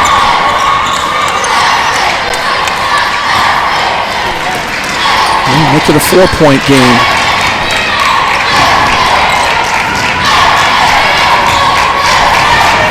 Crowd trying to get into it. Ashley Johnson parks the C, pops one up, no good. Andrews with the rebound. Long pass up floor to Duncan. Shaw inside to Andrews. Long step, no good. Starler Williams fights for the rebound. Players on the floor, jump ball on a possession. It should stay with Corpus Christi. We're getting a lot of hustle out of Natalie and Starla both. Gabrielle Lewis inbounding. Well, pushing. Shaw is fouled by Williams. Bodies are hitting each other everywhere. Starla picks up her second foul. The clock never moved on that inbounds pass. Two shots coming for Shaw. That happened so quick, you didn't see it. First free throw, no good. Genesis Shaw, 5'10" junior from Jenks, Oklahoma. What is their percentage for the year on free throw shooting? I'm real surprised. Came into the game 69%. Second free throw, no good. Man, more with the rebound. Shooting below 30, about 36%. Shaw is 2 of 6 tonight from the line. Roberts in the block. Shot up and in. Abby Roberts with 4 points. Yeah, I could come back to halftime and end the game, that free throw shooting. Which I hope. Nicole Duncan, watched by Roberts. It looks like IPFW has some life. Inside feed to Andrews. I'm going to call foul on Moore. That is Nan's second. So Tara Andrews, who hit her first 2 free throws, but then has missed her last 3, back at the line for 2 more. 77% free throw shooter, and she misses the first. My goodness. Corpus Christi now 6 of 17 at the line tonight. Break for IPFW. Second free throw, no good. Roberts with the rebound. Who would have thunk it? Corpus Christi coming in the game, 69% free throw shooting team tonight, hitting just 33, less than 33% of their shots. They're at 6 of 19. Roberts at the high post. They work it around to Mullen on the wing. Tina wants to drive baseline. 8 on the shot clock. Johnson with the ball, looking for a pick. 5 on the shot clock. Inside the arc, she's fouled. No call. Loose ball. Shot clock's going to go off. And you see Jody Kest on this end. Chris Paul saying we just can't get a break. Corpus Christi with the ball. They have a 2-point lead with 6:05 to go.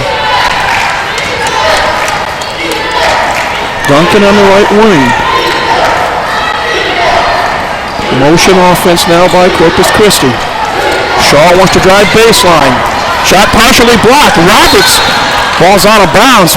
Boy, you're right, Pat. Natalie Roberts, haven't seen much playing time lately, but she has really put in an effort here in the second half tonight. Natalie's doing really well, and so is Star. They're just hustling in there well. 10 on the shot clock. Islanders inbounding underneath their own basket. It'll be Gabrielle Lewis pulling the trigger. She gets the return pass. Baseline shot, up and in. Lewis's first points the second half. She now has 15.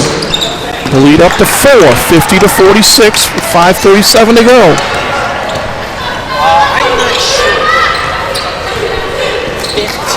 And that foul now is Johnson is fouled by Lewis, and that is 4 fouls on Gabrielle Lewis. Double bonus as well. Just who we want at the free throw line. Ashley Johnson, 4 of 4 so far tonight. 2 more coming. 5:31 to go. AJ can again cut the lead, perhaps to 2. The junior from Kokomo knocks down the first. Again, we mentioned AJ, the Independent Player of the Week for her performances last week. Second free throw, also good. 6 of 6 at the charity stripe. 10 points in the game, and it's a 2-point game with under 5.5 minutes to play. Times need a defensive stop right here.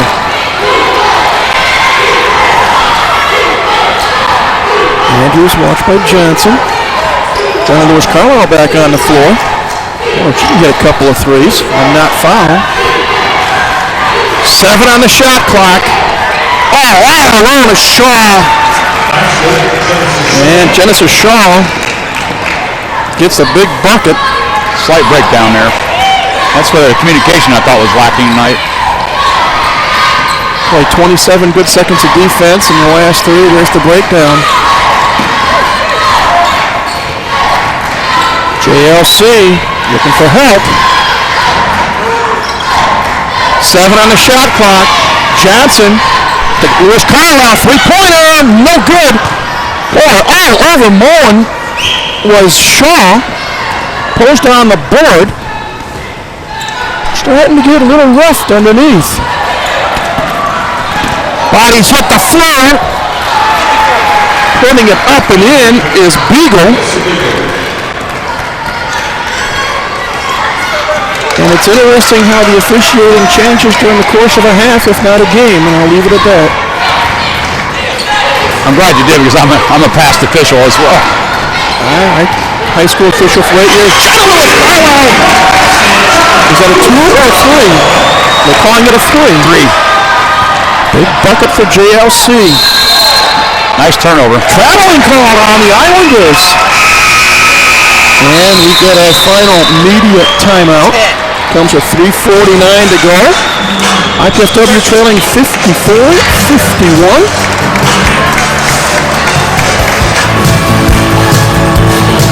Do you have everything you need? Paper, pencils? We only ask that you do your best. I made you a snack.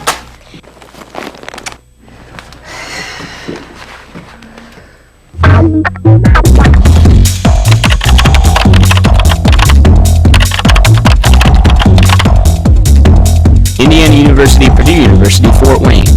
One university, 2 great names. Oh, yes! To the 30! To the 50! To the 30! Oh, damn! He's going down the sideline! And it's up! If legislation being considered now in the U.S. Congress passes, you won't see your local team or your government or local events and news on this TV channel. Telecom giants want to end the funding source for this and other local channels, and with such action, end your rights to watch or produce local programming. Don't let... 3:49 to go as you see the IPFW bench there. 54-51, Texas A&M Corpus Christi with the lead, IPFW with the basketball. Key possession, Pat O'Connell, for IPFW right now. Very important here to get a score. Doesn't have to be a 3. Mullen, turnaround jumper, no! Rebounded by Beagle. Corpus Christi up the floor, and we may want to use some clock now. Ball knocked away, picked up by Johnson. AJ may want to try going coast to coast. Off the glass, in! Ashley Johnson cuts the lead to 1. 3:10 to go. Still a chance for the Dons to finish with 5 wins out of their last 6 games. They can pull this one off here. Under 3 minutes. They do a clear out for Lewis. She nearly lost the ball. 3-pointer on the way. No good. But the rebound is picked up and shot is missed and the ball goes out of bounds and the Dons will get it. With 2:45 left. Dons dodged the bullet there, Pat, not being able to secure a rebound. This is true. The ball actually did not hit the rim, so the shot clock kept on going. IPFW with a chance to take the lead for the first time since midway in the first half. Mullen wants to drive on Andrews. Turnaround shot. Nice feed to Huna. Julianne, hook shot. Julianne Huna with 10 points, and IPFW leads 55-54.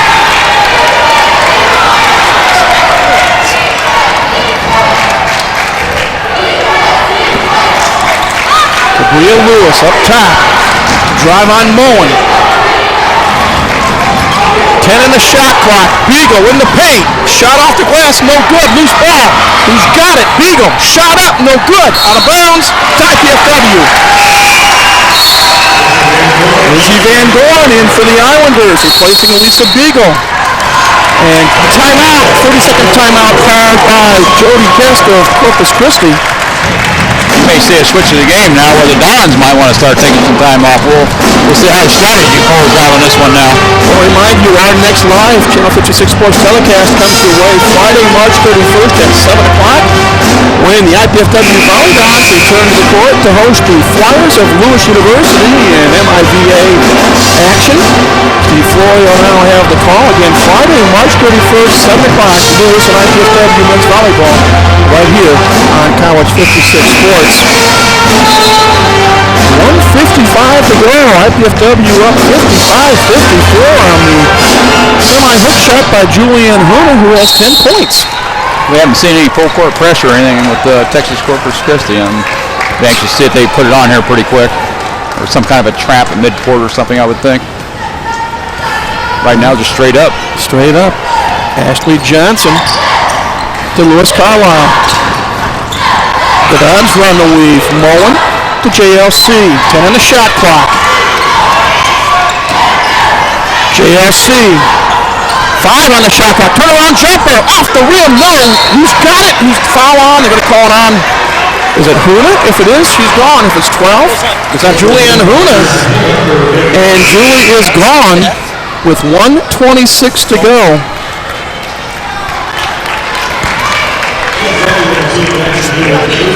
Chris Paul has 20 seconds to make a player change. Plus, he likes to show the officials how she was doing a regular block out.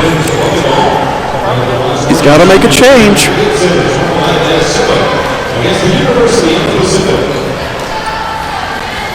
That's 5 on Julia.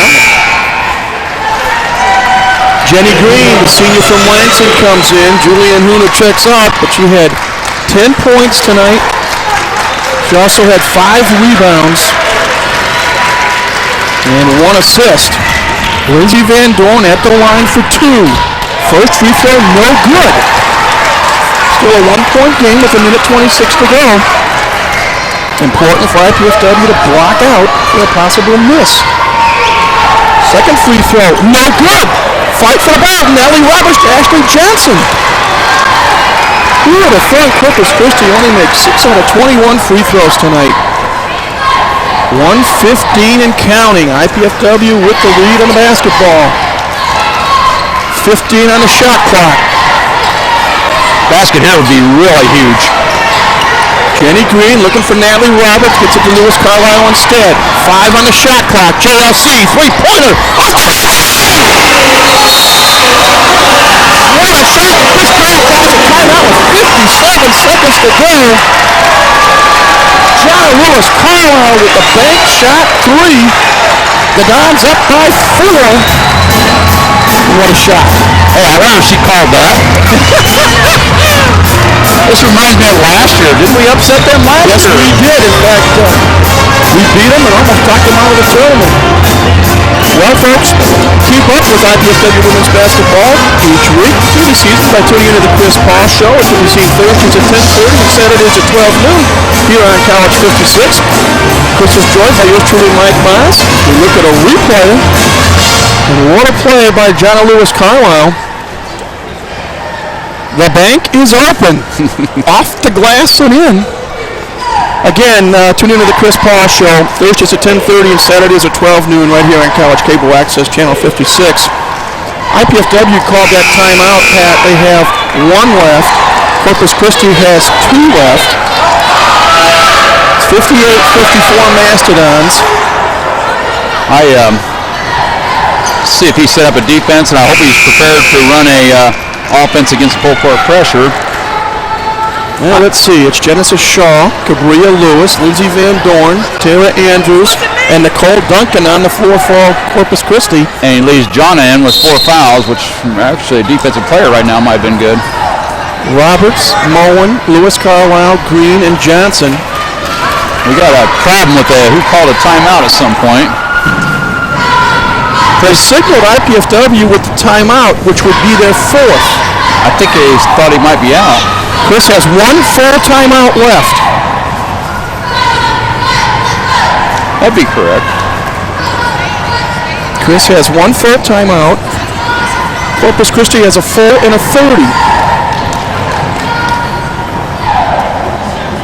Rick Foxen talking to Jody Kest.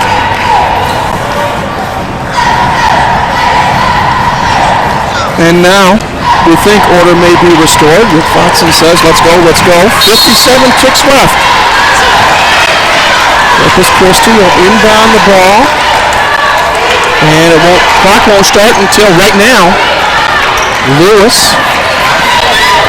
Bounce pass, and it's kicked out of bounds. 52.5 seconds left.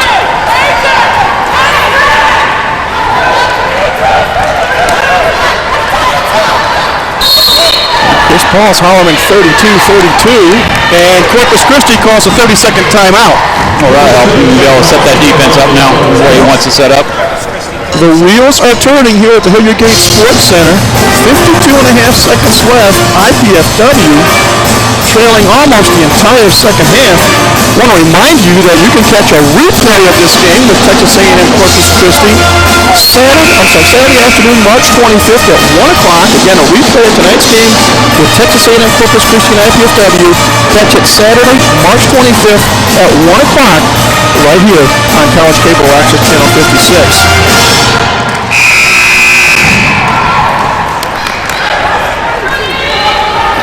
Well, players back on the floor. Mark Brewer about to put the ball in Cabria Lewis's hand. Here we go. Looking. They get it out to Andrews, and she's going to lose it, and it's a violent. No possession. You got to have possession of the ball. Thank you, Pat. Lewis off the glass. No. Fight for the rebound. Who's got it? Natalie Roberts does. To John Lewis Carlisle. Gets it to Johnson, and she is fouled with 35.5 seconds left. Smile on AJ's face, but she's got work to do. Well, we got our best shooter at the line. She's got 2 shots. Feeling pretty good right now. Foul is on Nicole Duncan, her first. Natalie Roberts with the key rebound. On the missed shot, AJ for 2. First one's good.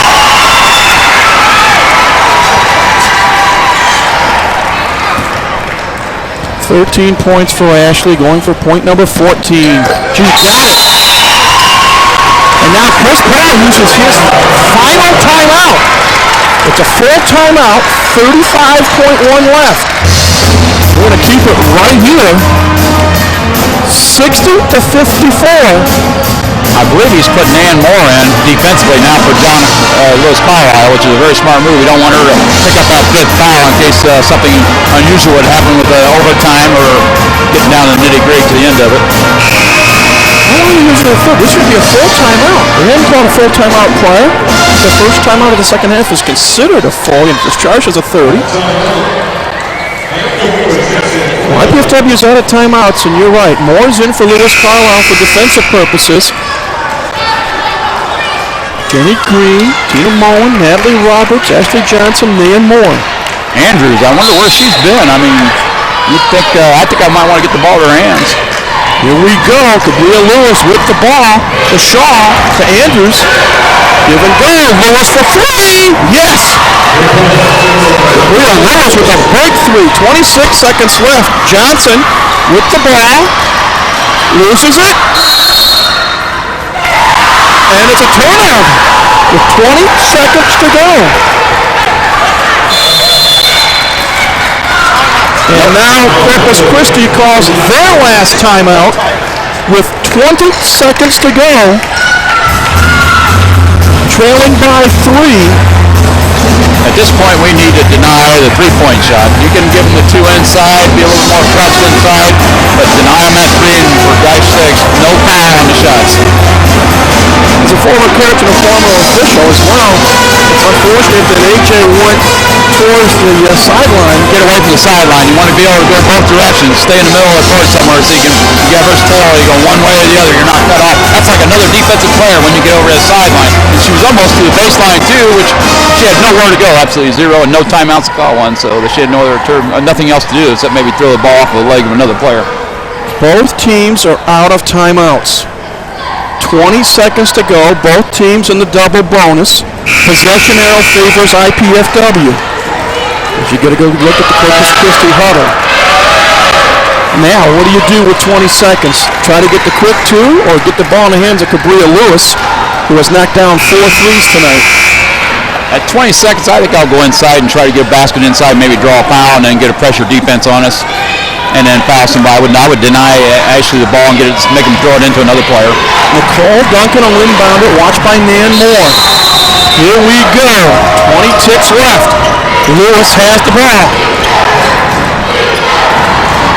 Nearly double dribble. Andrews for three, short. Now with the rebound, and she's fouled immediately. Either Lewis or Duncan, take your pick. 10.4 seconds left. Let's see who we're going to call it on. We're going to call it on Duncan, who's second. Nan makes one of these two, and it's a two-possession game with 10 seconds. That pretty much shows it up. She hits 1 and 2. Freshman out of Detroit, played high school ball at Ferndale High, northern suburb of Detroit. First free throw, short. One more coming. Texas does not have any more timeouts, so they can't set anything up. Bends the knees, shot up, yes! No fouls, and it should be a game. Here we go. 8 seconds, 7 seconds. Lewis for three, off the rim, no! Rebound picked up by Andrews. Lewis, no, Duncan! There's a foul. It's the time right up, but it is a three-shot foul. They're going to talk this one over, Foxen and Berger. If they put time on the clock and she gets 3 shots, she can miss the second one or third one intentionally and get a rebound and put it up and in. But the question is, how many tenths of a second do they put on the clock? That's what I want to see. They may come to us.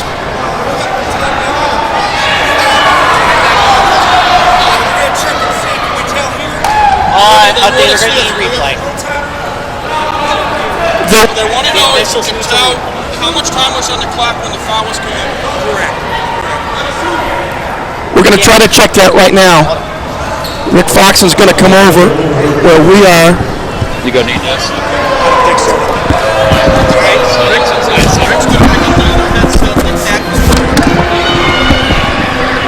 They're checking now, Rick.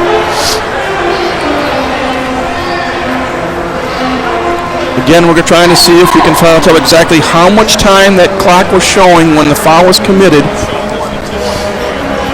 And replay. Okay, there's the whistle. Boy, if we could just quite tell. There was like. If you can you play it back again, please? We're going to try running it again. Contact occurs. Look at this clock. Yeah, I can't. 1.9, 1.0, foul, 0.9.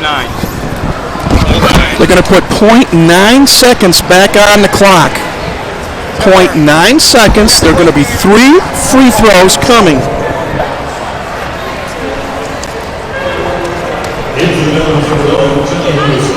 Okay, Mike, if that's the situation, you got to make 2. You got to miss this third one. You got to miss it, and you got to do a tip up on the rebound. So you want a tall player in there and good block out, so they have to go over the back in order to get that tip in. I would have my tallest players in there right now for all they do. Andrews. So this will be interesting. Nicole Duncan at the line for 3 shots.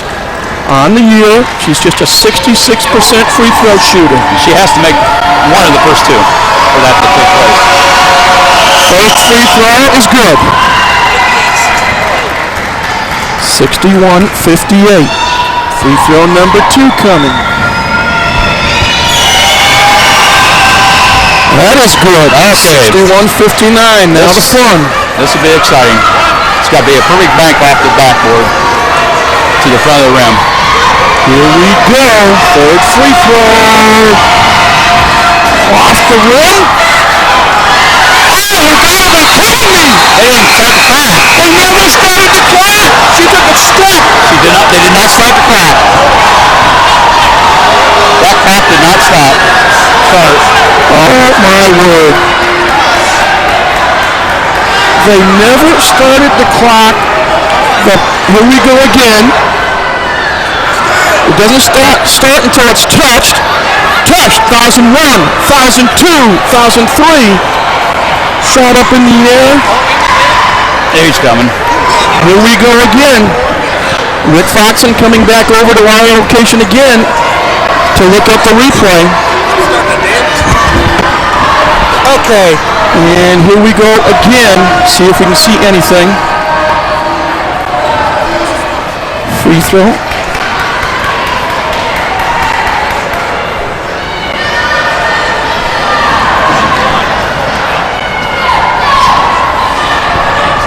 It's in slow motion. Can we run it at full speed? Run at full speed. Run it at full speed. They're going to run this at full speed again.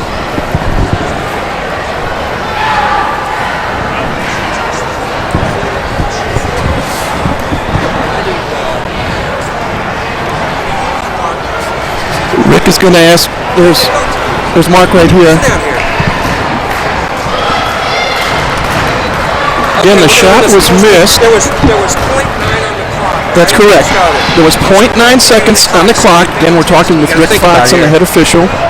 Mark Berger is sitting next to him, and we're watching the replays to try to determine how much time may or may not have gone off the clock. There's the free throw. It's missed. Picked up. And now a decision's got to be made. It's either a tie game or an IPFW victory. And Rick and Mark are discussing it just to my right. And everybody here is waiting. Run it through me again.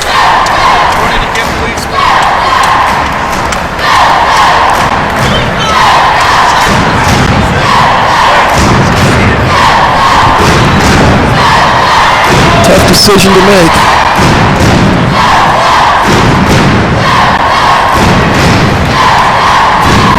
And one of the problems was the clock didn't start when the ball was touched. And there was 9/10 of a second left. I think they're going to give it to them. I think they almost have to. Yes, whether it started on time or not, they're going to look at the board and it's going to show it was good. And now they're bringing Chris over. Chris Paul, Jody Kest, and the three officials.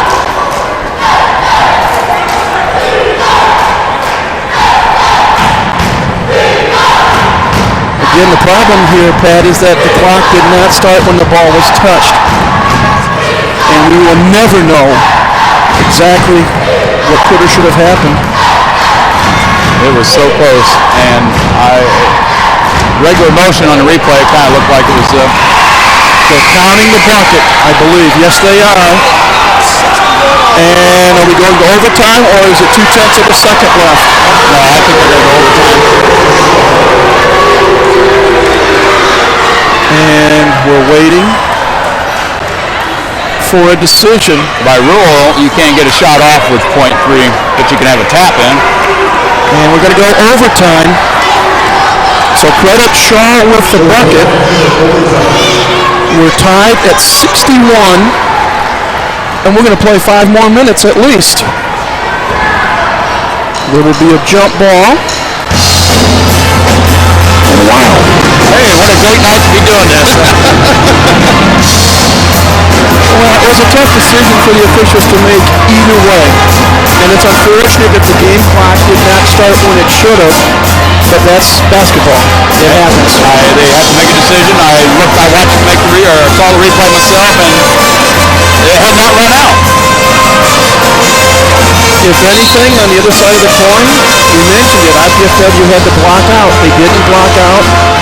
And Shaw got the rebound and was able to put it back up. I wonder how often they practice that shot.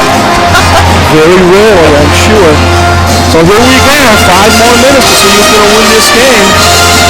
Johnson, Green, Moore, Bowen, and Lewis Carlisle for IPFW. And Shaw, Lewis, Andrews, Van Dorn, and IPFW controls the tap, so here we go. You got to remember, Jonna has 4 fouls, as does Lewis for Texas. And Ashley Johnson with the basketball to John Lewis Carlisle.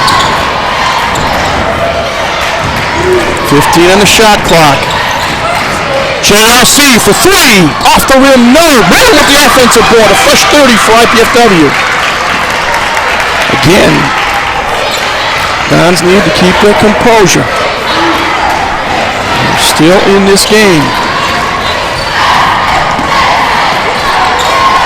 JLC to AJ. 10 on the shot clock. AJ at the foul line to Tina. Tina, jumper, yes!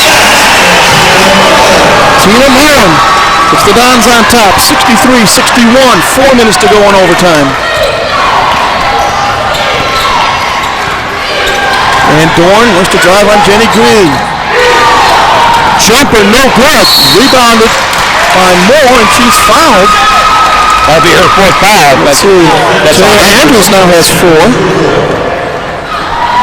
That'll make things really interesting now with both their top scorers on 2 big guns with 4 fouls each. Andrews and Lewis. Actually, Andrews has been very quiet. She only has 8 points. 2 big free throws coming up from Nan Moore. She made 1 out of 2 late in the second half. First one is good. 64-61. This can make it a 2-possession game. And it is. 2 big free throws by the freshman out of Detroit. Here we go. Cabria Lewis with basketball.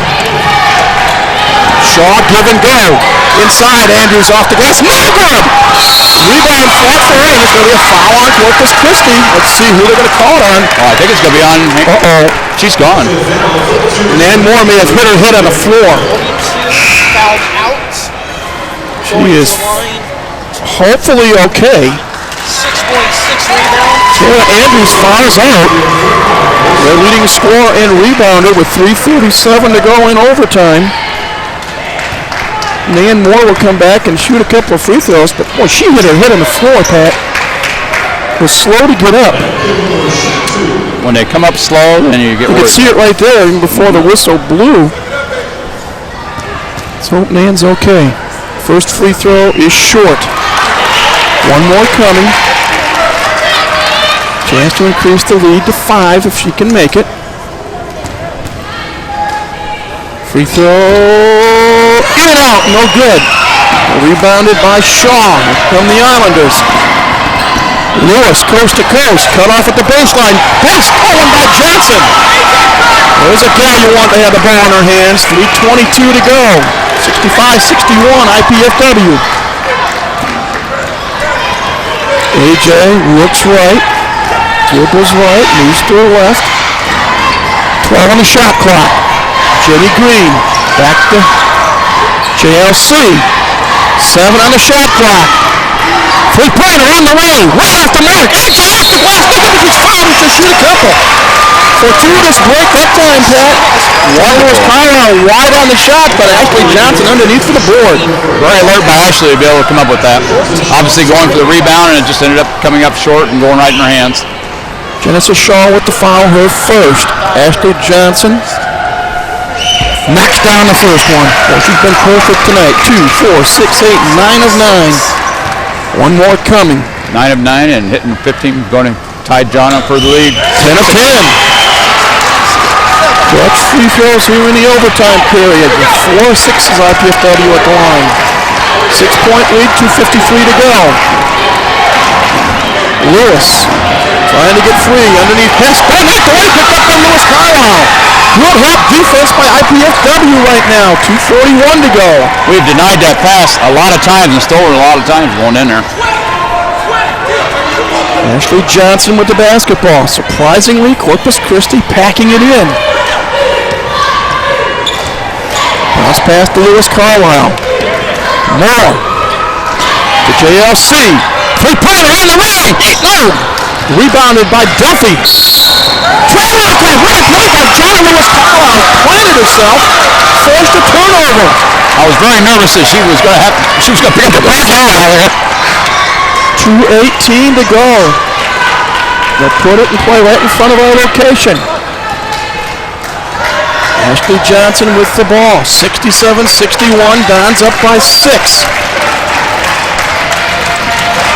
Ashley Johnson being watched by Cabria Lewis. Lewis with 4 fouls. Jenny Green on the wing. To JLC. Three-pointer. No good. Rebounded by Duffy. Out of bounds to IPFW. 1:55 to go in a fresh 30. What a way to knock a minute off the clock real quick, like. Each team gets one timeout here in the overtime period. Possession arrow will favor Texas A&M Corpus Christi. Ashley Johnson to inbound it. We're ready to go. JLC to AJ. Time to burn some clock. 1:51, 1:50. We need a score on this possession right here. We can almost wrap this up. I shouldn't say that because it just happened to us. Johnson again being hounded by Lewis. Lewis playing with 4 fouls. Everybody else is cleared out. More baseline drive out of bounds. They're going to call offensive foul. They're going to call possession out of bounds. Got to charge. Nan Moore picks up her 3rd. 1:29 to go. Corpus Christi still not out of it, trailing by 6. Cabria Lewis with the ball over midcourt. Shaw. Step pass. Lewis open for 3. Money in the bank. Corpus Christi calls their allotted timeout with 1:16 to go. It's a 3-point game, 67-64. Cabria Lewis has been the offensive star tonight. 21 points, 8 of 15 from the floor, 5 of 8 from three-point range. And that time, they ran a good offensive set that time, Pat, because Cabria was wide open on a skip pass. Well, at this point, we know who we got to defend, and we got to get on Lewis like hot fudge on ice cream. And the other side of the coin, she has 4 fouls, does Cabria Lewis. So IPFW has to try to set some kind of a play up, run a pick, set a screen, or something to try to draw that 5th foul out of it. She's guarding Ashley, so if Ashley can make a drive, maybe not slow the game down, maybe pick it up and have her go in. Maybe she'll make that 5th foul. And here we go. Johnson being hounded by Lewis. And there it is. Foul number 5 on Cabria Lewis. There we go. With 1:10 to go. There's their to-go player. Their to-go player is gone. And we have our best shooter at the free throw line. For 2. Monica Pena will replace Cabria Lewis. Fine game for Lewis tonight. Again, 21 points, 4 assists, and a couple of boards, but she fouls out with 1:10 to go in overtime. Ashley Johnson at the line for 2. AJ has been perfect tonight thus far. First free throw, good. It's a 4-point lead. One more free throw coming. On the way, good. Such confidence. She knows she's got it every time. Backs off. AJ with 18 points. The lead is 5. 1:06 to go. Duncan now playing the point guard. Duffy, watched by Green. The lob pass to Van Dorn. Spin move, shot up, no good. Fight for the rebound. Who's got it? Loose back. Bodies flying. Jump on. The possession arrow will go with Corpus Christi. 53.6 seconds to go. Islanders will inbound it underneath their own basket. Nicole Duncan to pull the trigger. Get the ball into Duffy. To Pena. Duncan for three. No good. Loose ball. Who's got it? Lewis Carlisle has it. Looking for AJ. There's the guy you want. AJ gets fouled by Duncan with 38.5 seconds to go. Pat, what intestinal fortitude IPFW has shown in the second half in the overtime period. Just have to be patient and wait for it to start coming and clicking together, and it'll come. First free throw, no good. We talked about how well they played ever since that Purdue game, and it continues on. The streak is snapped at 12. Second free throw, that's good. AJ 13 out of 14 at the line. It's a 6-point game. 35 seconds to go. Duffy up top to Pena. First three, fouled by Johnson. Pena will get three. Johnson picks up her first foul of the night with 29 seconds to go. Not something you want to do. He's never on a three-point shot. The percentages are low enough that that takes care of itself. Monica Pena, first time at the line tonight. 83% free throw shooter, misses the first. Two more coming. Who would have thought that 32% from the free throw line for this team? Second free throw on the way. That's no good. Here's Paul imploring the team, block out, block out. Here comes the third free throw from Pena. That's good. 1 out of 3 at the line. It's 70 to 65. Johnson, using a term I haven't used tonight, shake and bake. Gets it to Lewis Carlisle. She's in some double dribble. That was a good call. If they had time to look up court, we had two girls standing up court wide open. 19.3 seconds left. Corpus Christi. Chris Paul saying he tried to call a timeout. Kelly Dennis didn't allow it. Here we go. Duncan tries to force up a three. No good.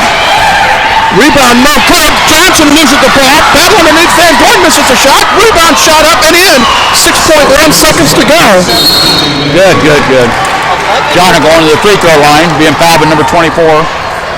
Pena picks up the foul with 4.9 seconds to go. Two free throws coming for John Lewis Carlisle. 70-67. Well, we're right back to where we need one to make it a two-possession game. But I'm not going to say that's going to be it because stranger things happen like what just happened to us. First free throw hits the back of the iron. No good. One more coming. Big free throw for JLC. It's on the way. Good. 71-67. No fouls. No fouls, Chris Paul says.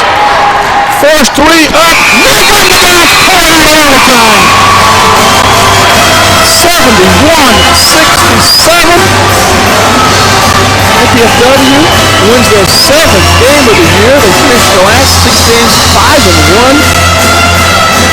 Players and coaches congratulating each other.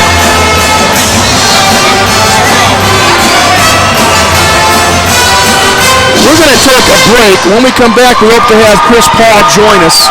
Again, IPFW 71-67 in overtime on senior night. Back with more in a moment here on College 96 Point. Everything you need, paper, pencils. We only ask that you do your best. And made you a snack.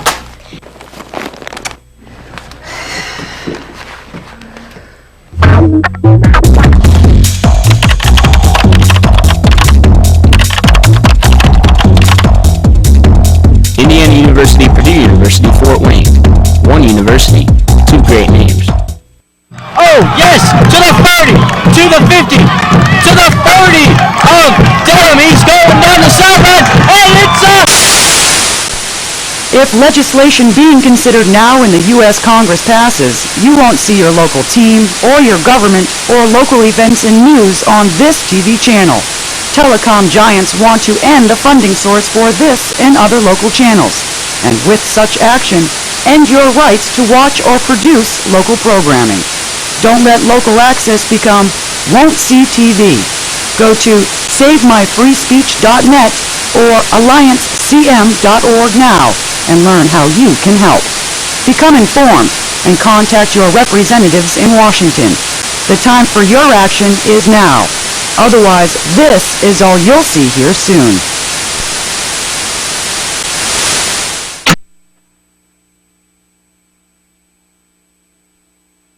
Arnie's Army is back. The Mastodons are on the move with the best volleyball action in the Midwest. The Dons have a seasoned veteran lineup ready to do battle with the big guns in Division I volleyball. It's time to take the offensive, settle some scores, catch all the action of the next big volleyball battle at the Gates Center. Go Dons!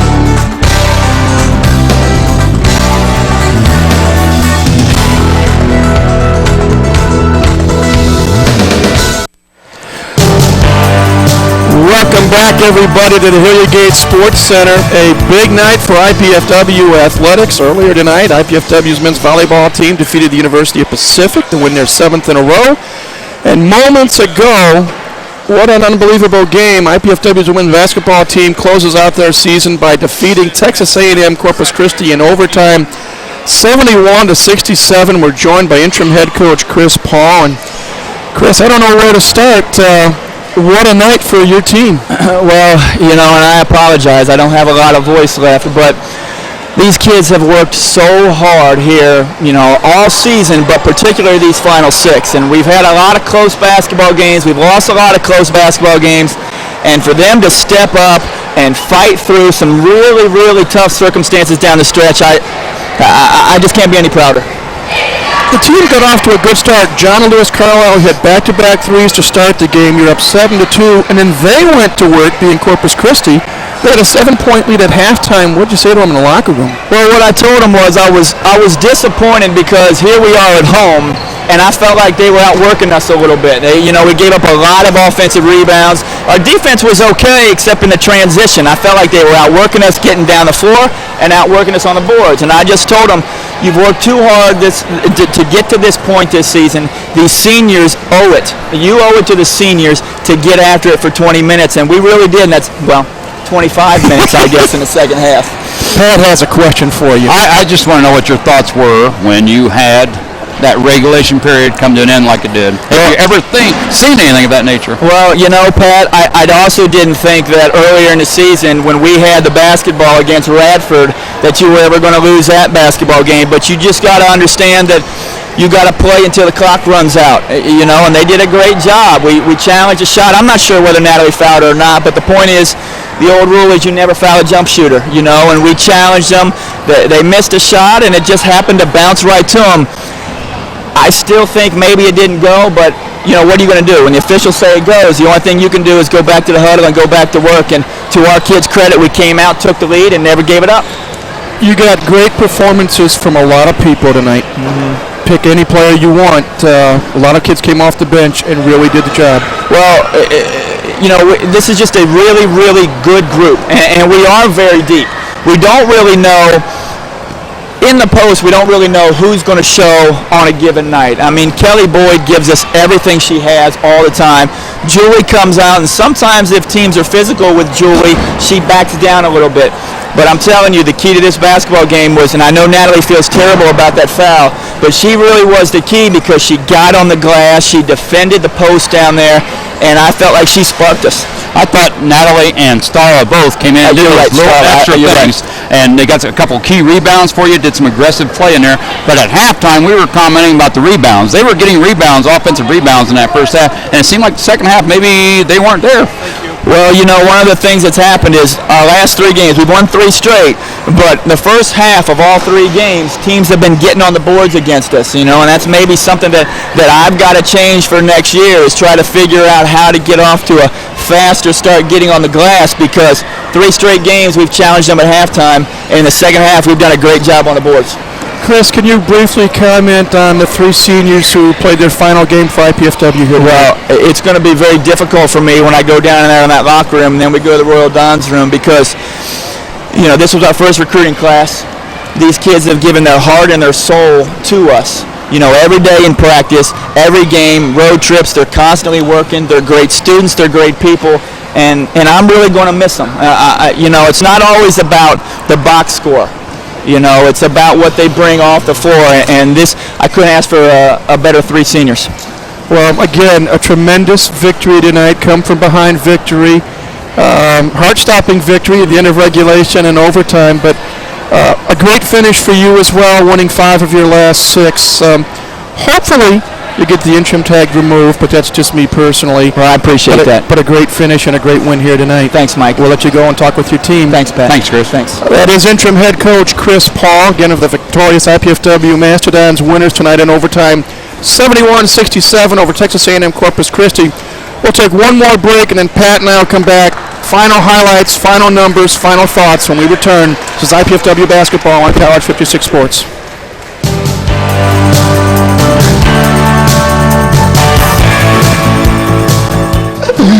Pizza! Must eat. No way. What is this? Capsicum annum? Agaricus bisporus? Allium cepa? Can we eat this? Peppers, mushrooms, and onions. Eat your pizza, man. Honey. Indiana University, Purdue University, Fort Wayne.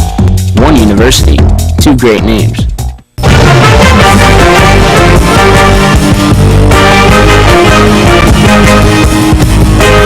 Did you know IPFW has its very own pep band?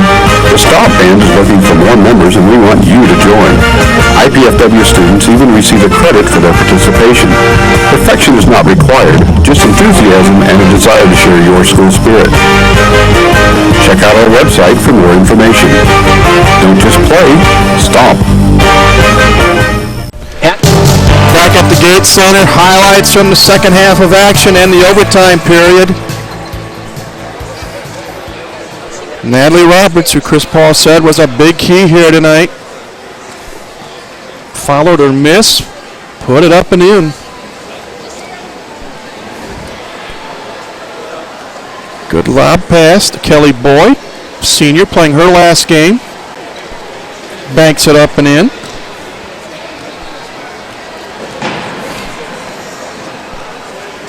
Good pass to AJ. What a night for the junior from Kokomo. Think about it at halftime. What, 2 points? She had 2 points in the first half.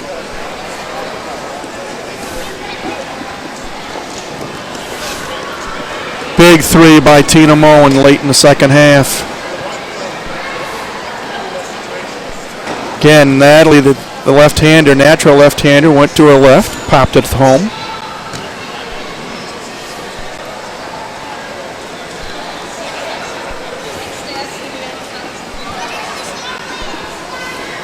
Julianne Huna with 10 points tonight. That was a big bucket.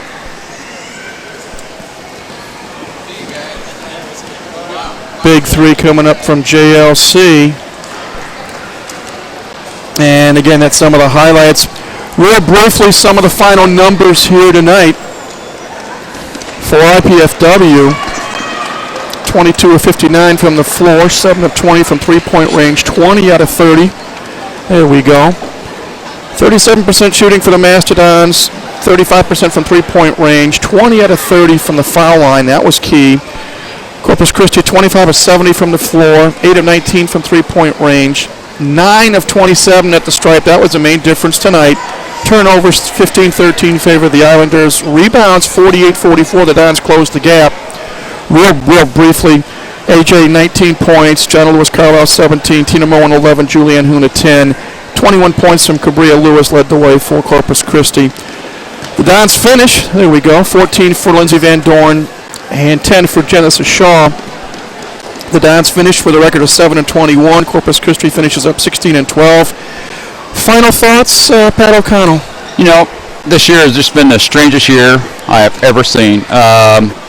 With the changing of the coaches, my daughter goes down with 3 games ago. We have a losing season. Then all of a sudden, when your season is there, it's over. You win 5 out of your last 6. You're thinking, why aren't we just now starting? Because they are in a groove. Chris Paul has them rolling, and they got so much confidence now that if they would have this season all to do again, I bet you they'd win over half their games and more. Thank you so much for helping us out tonight. Good luck to Hillary in her upcoming surgery. We'll see you down the road. Loved it. Thank you. At this time, we'd like to thank the College 56 production crew, the IPFW athletic staff, the City of Fort Wayne, Comcast Cablevision, the IPFW Learning Resource Center, and especially the IPFW Office of University Relations and Communications for their contributions to this IPFW College 56 Sports telecast. This telecast of IPFW Sports is copyrighted, the sole property, the College Cable Access Center and IPFW. Unauthorized duplication, exhibition, rebroadcast, retransmission, or other use of this event without express written consent is strictly prohibited. We hope you've enjoyed this telecast of IPFW Sports, if not the outcome, and we thank you for joining us tonight. For Pat O'Connell, this is Mike Miles. Once again, our final score in overtime. IPFW 71, Texas A&M Corpus Christi 67. Good night from the Hilliard Gate Sports Center here on the campus of IPFW.